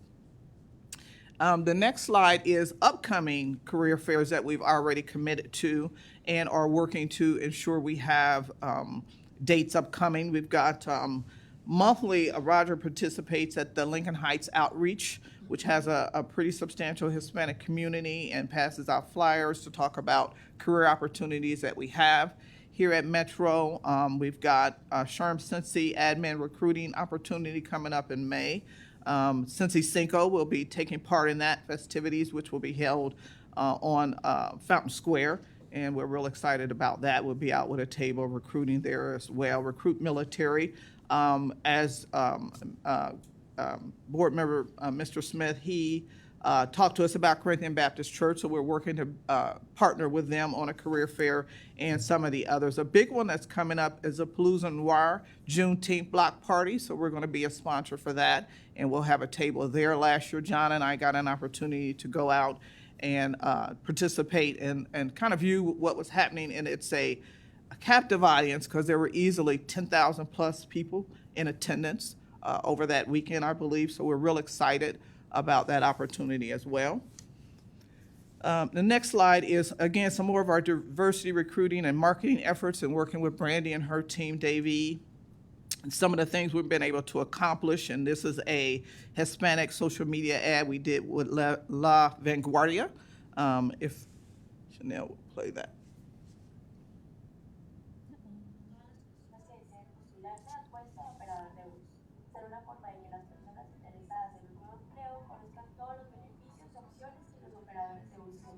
Aquí los candidatos pueden ser entrevistados por miembros del equipo administrativo de Metro y hasta podrán intentar manejar uno de los buses de la empresa. En la feria habrá camiones de comida, un DJ con excelente música y rifas para que te lleven premios a casa. En Metro, los operadores de buses reciben un entrenamiento pago para obtener su licencia de conducción comercial que va desde los $19 por hora. Este salario sube a los $21 cuando asumen el cargo oficialmente. Además de que ser un operador de bus te garantiza beneficios de salud general y dental, beneficios de jubilación y pases de transporte para tu familia inmediata. Sin olvidar que si eres un nuevo empleado, serás elegible para obtener un bonus de contratación de $2,000. Conoce más detalles en vanguardiausa.com y síguenos en nuestras redes sociales @vanguardiausa. So that's just one example of some of the things we're trying to do creative from a recruiting standpoint to reach various individuals within the market, especially as we try to tap into the Hispanic market. And so we are partnering with organizations like La Vanguardia and La Mega and Cincy Lingua to try to increase our efforts from a recruiting standpoint in that market. I really appreciate you reaching out for diversity. The one thing, especially if you're gonna be in the church or partnering with churches or have a public forum, is that what attracting people or not attracting, I'm not sure, is sometimes our messaging forget the rationale for public transportation. Okay. That we're talking about the economic base, we're talking about the social base, we're talking about community development. And I don't think we get that kind of emotion out there. I think we refer to it as a job. And there's more to it, that you're bringing more to the community than just, you're bringing economic opportunity, getting people to education, getting people to work. And I've listened to some of the messaging, and I'm really proud of what you're doing. But I think when you say you had 10,000 people in an audience, right now people need a little bit more hope or getting that their life has meaning. So this operation has meaning to this community. What would it be like if we didn't have it? And so I would ask you to work with Brandy and everybody else to try to look at when I have a captive audience, that I'm talking more about a job and a career opportunity for, when you talk and when I listen to some of the advertisement, we're talking about one individual, how it's going to affect me and not the whole or the masses. And I think that we need to get some emotion into our messaging because we're powerful. We're powerful to the whole economic base, the social base, reality.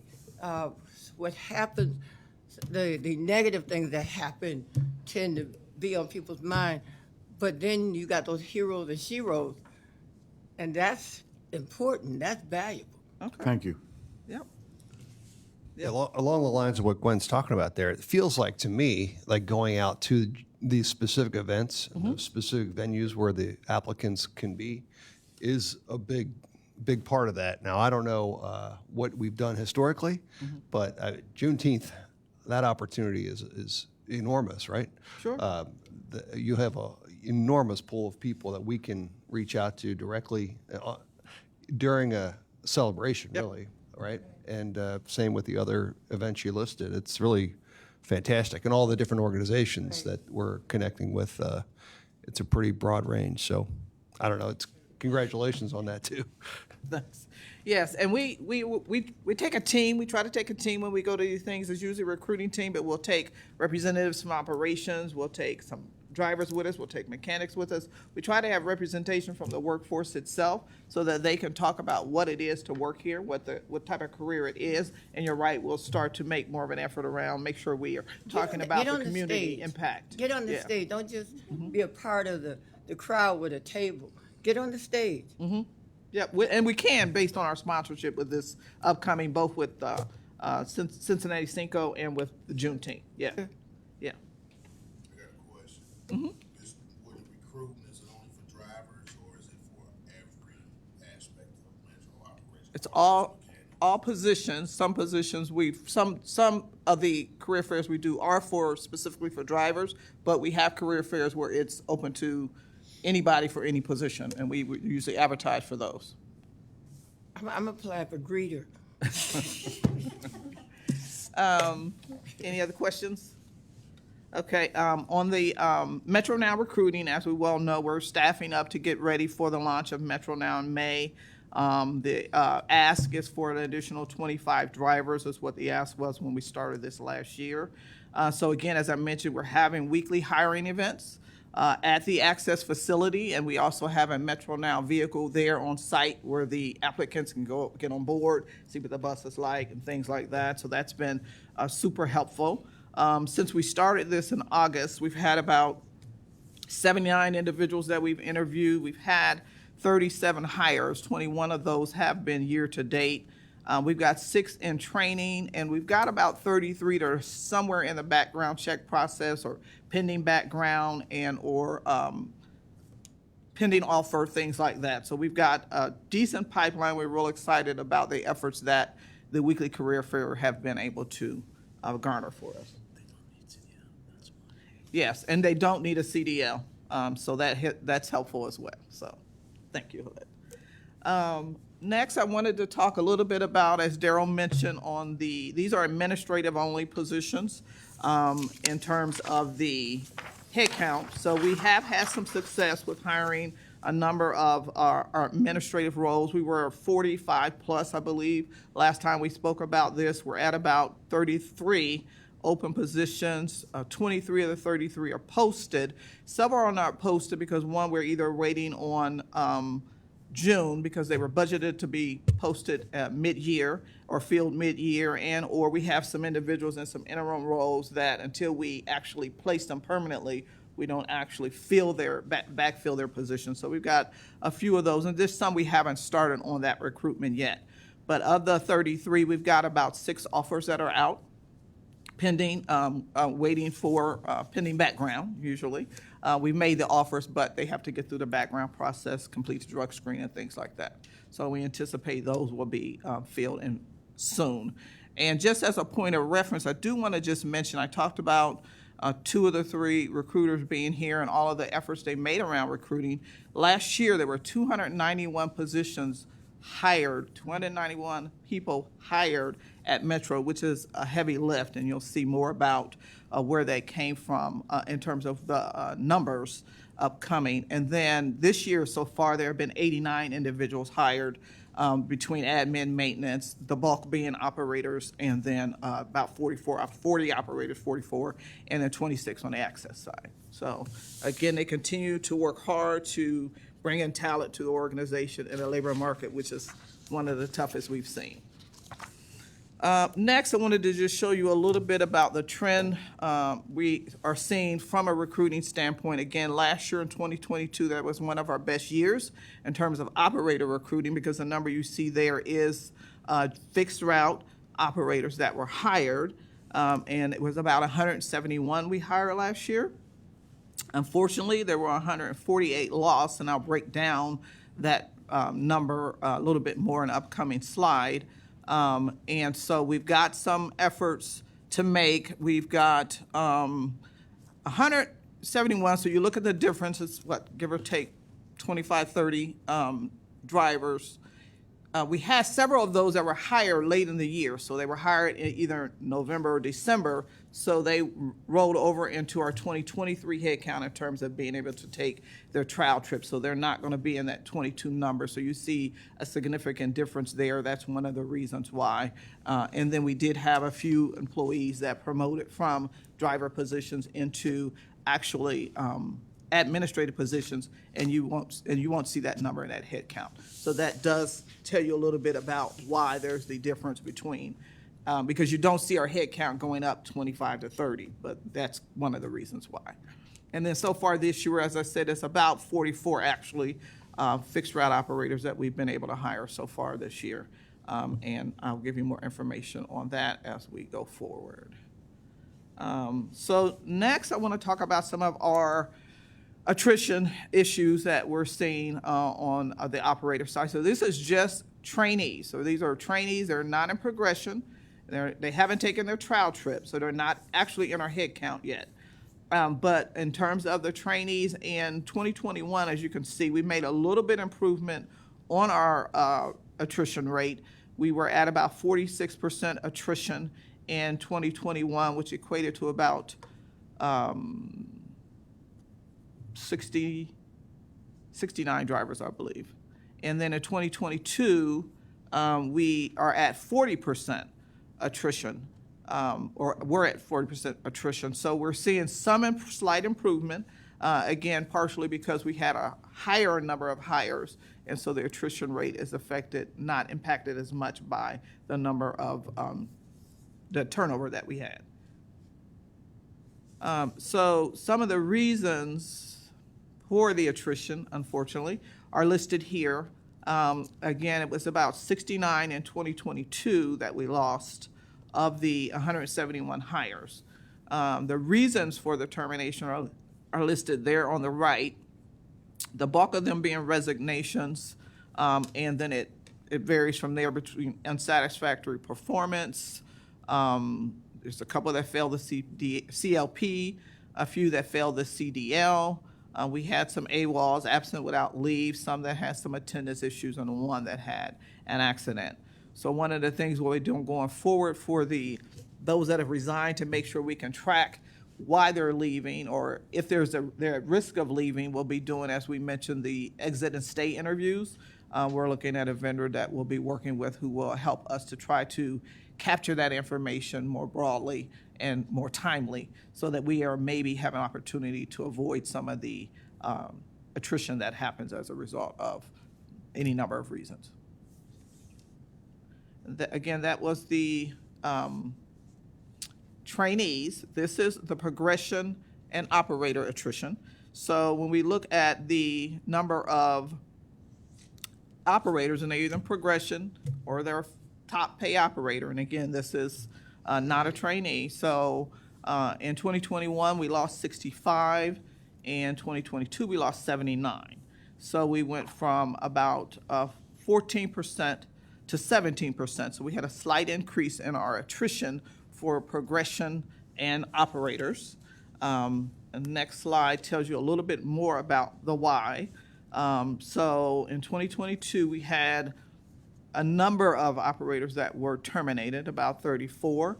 We had almost equally as many that resigned, 33. We had 9 retirements, and we unfortunately had a couple that passed away while they were still employed as operators.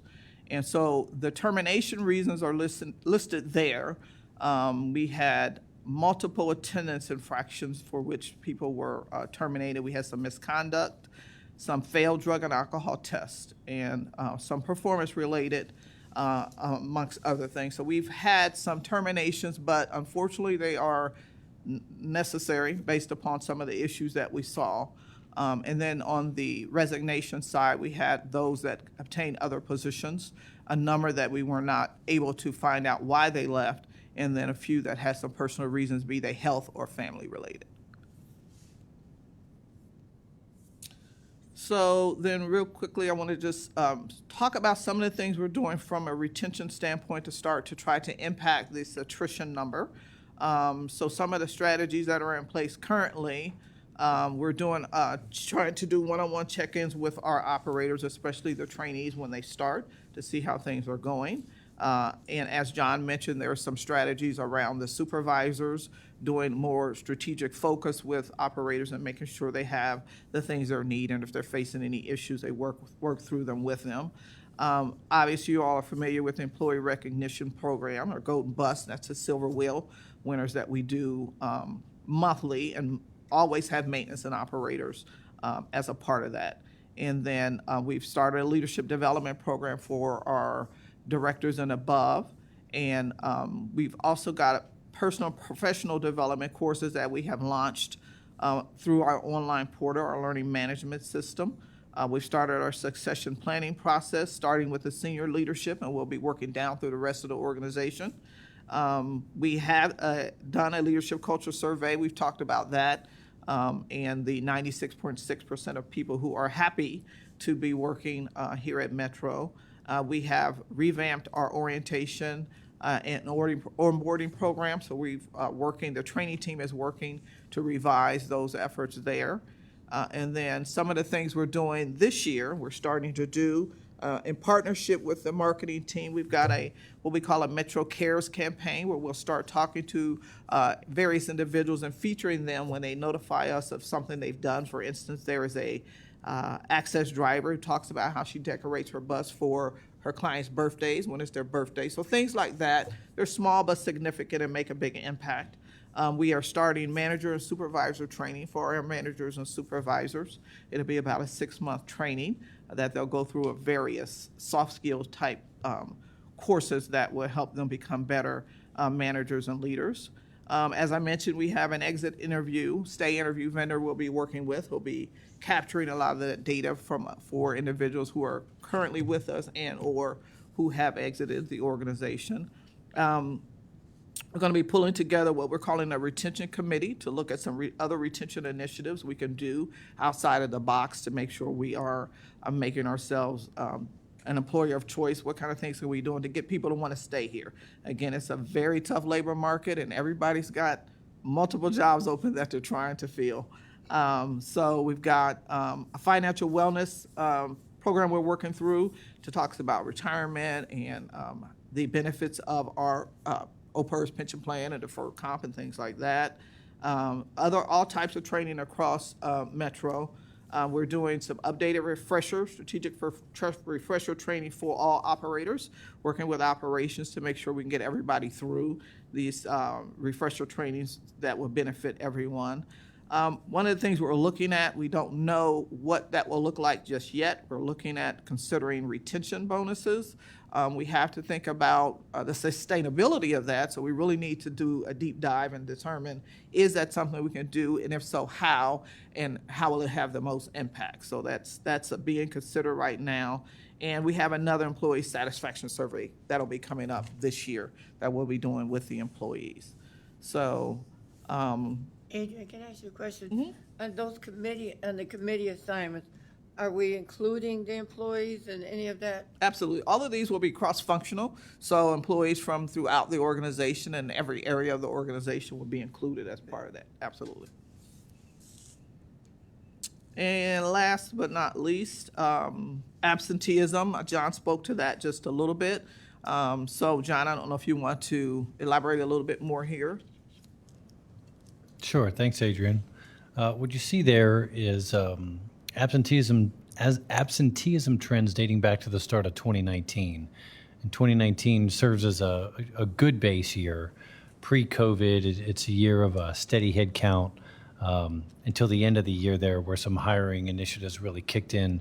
But it's a good base year to measure really where we were.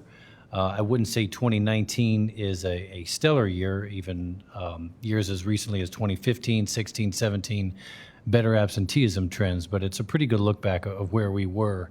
And then you see how things have changed with the onset of the pandemic. A few takeaways here. You see the gray line is the merging of the two. That's the total absence percentage.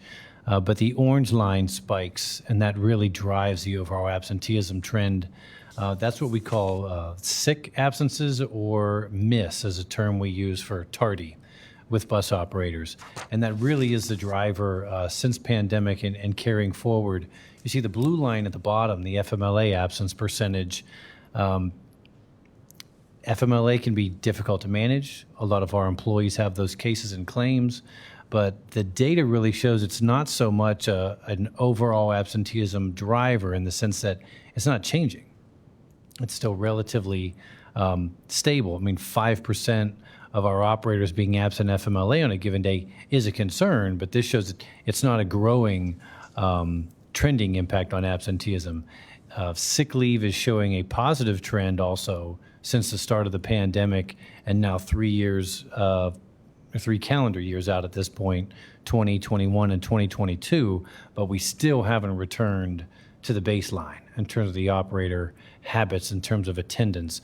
So you'll see numbers like headcount, ebbs and flows can trend upwards a little bit, but when you see something like this, where we've been at, say, 480 operators, 460 operators for the better part of the last decade, this kind of change or sustained change in absenteeism continues to be a concern. It's a pretty interesting chart. One question or one comment is, it looks like that one spike in January of 2022, is that a function of people hanging on till they get, do we give year-end bonuses or things?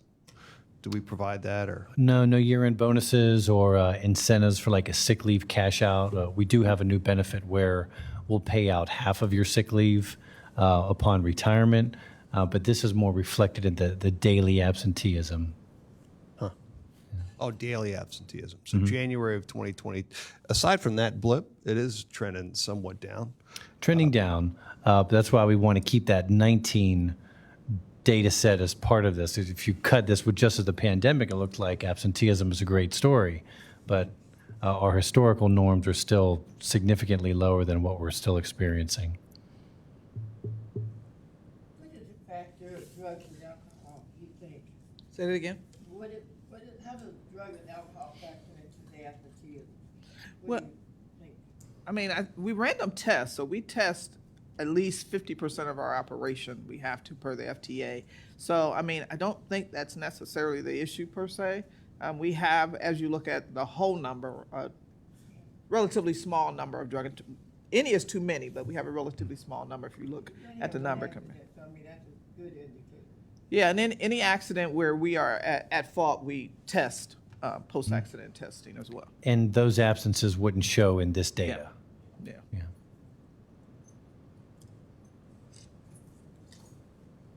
Glad to see again Corinthian being considered for the I guess a job fair. Yeah, I'm just the pastor. Gwen is the one in charge of Corinthian, you know. But a couple of things. How much time do you need for a presentation for job fair? Maybe. And two, do you have a 2-minute video that we can send out to churches to announce the different positions that are available? Well, we don't, but I'm sure we can work with the marketing communications team. We can create something that we can deliver to the churches, absolutely. And we wouldn't need more. I mean, we could do the 2-minute video, but in terms of a presentation, maybe 15 to 20 minutes. And then the career fair itself, we like to have 2 to 3 hours where we can actually talk to people and actually interview them on site. So we like a little bit more time for those. Yeah.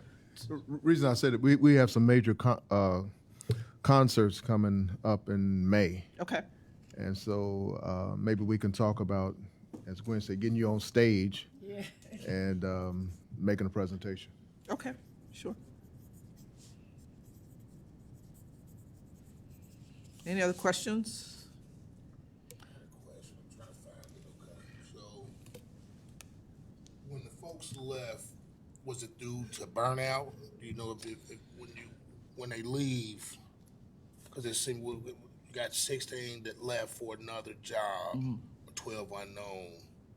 Is it due to burnout? Do they feel unappreciated, or has anybody ever crossed that path? Well, one of the things we're going to do with the exit interviews or ask those types of questions, a lot of what we find is that people are going on for other opportunities, but some of the unknowns, unfortunately, they don't tell us why they're leaving.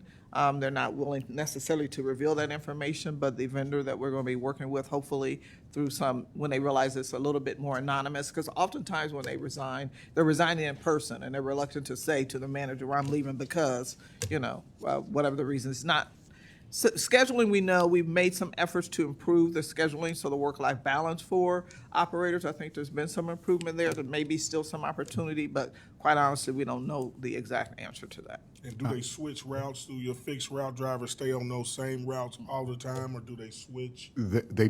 They pick their work every quarter. So every quarter they repick their work by seniority. And I will tell you, I'm sure some of the reason people leave is for burnout. We work the operators pretty hard to cover as much of the service as we can. We still miss about 2 to 3% of our trips every month. So I'm sure that is part of it. But the whole work-life balance piece, they repick their work every quarter. And you guys also have driver recognition programs? Absolutely, every month. I'm asking, it's just, sometimes they feel like they don't matter. To them, that's why they look at it as just a job. If they don't matter, they don't really care about showing up every day. We have. You do have driver recognition. I mean, pre-COVID, I used to go out to the site and have, what you got, a pizza, cupcakes, everything, so you got a chance to talk to them. I'm just asking, due to even from We have a a labor standpoint, I hear a lot of my members say that, I'm tired, I don't feel like it even matter anymore. That's the only reason I asked, so if that'd be something you could cover. We have a recognition program every month, and then once a year we actually have a banquet. In the last 2 years, it's been at Music Hall, and it was pretty significant. 99.9% of them actually dressed up. They bring their spouses. We have a pretty big to-do every year to recognize our employees. And there are things that happen throughout the year on the operations side. They have picnics, they grill out, they have food at the holidays. So there are a number of things that we do where we show them recognition, and the managers have the capability, if they want to just give somebody a special recognition and give them a $25 gift card just because they can do that. So there are lots of things that they're doing on the operations side to make sure the drivers know that we do appreciate them. Any other questions?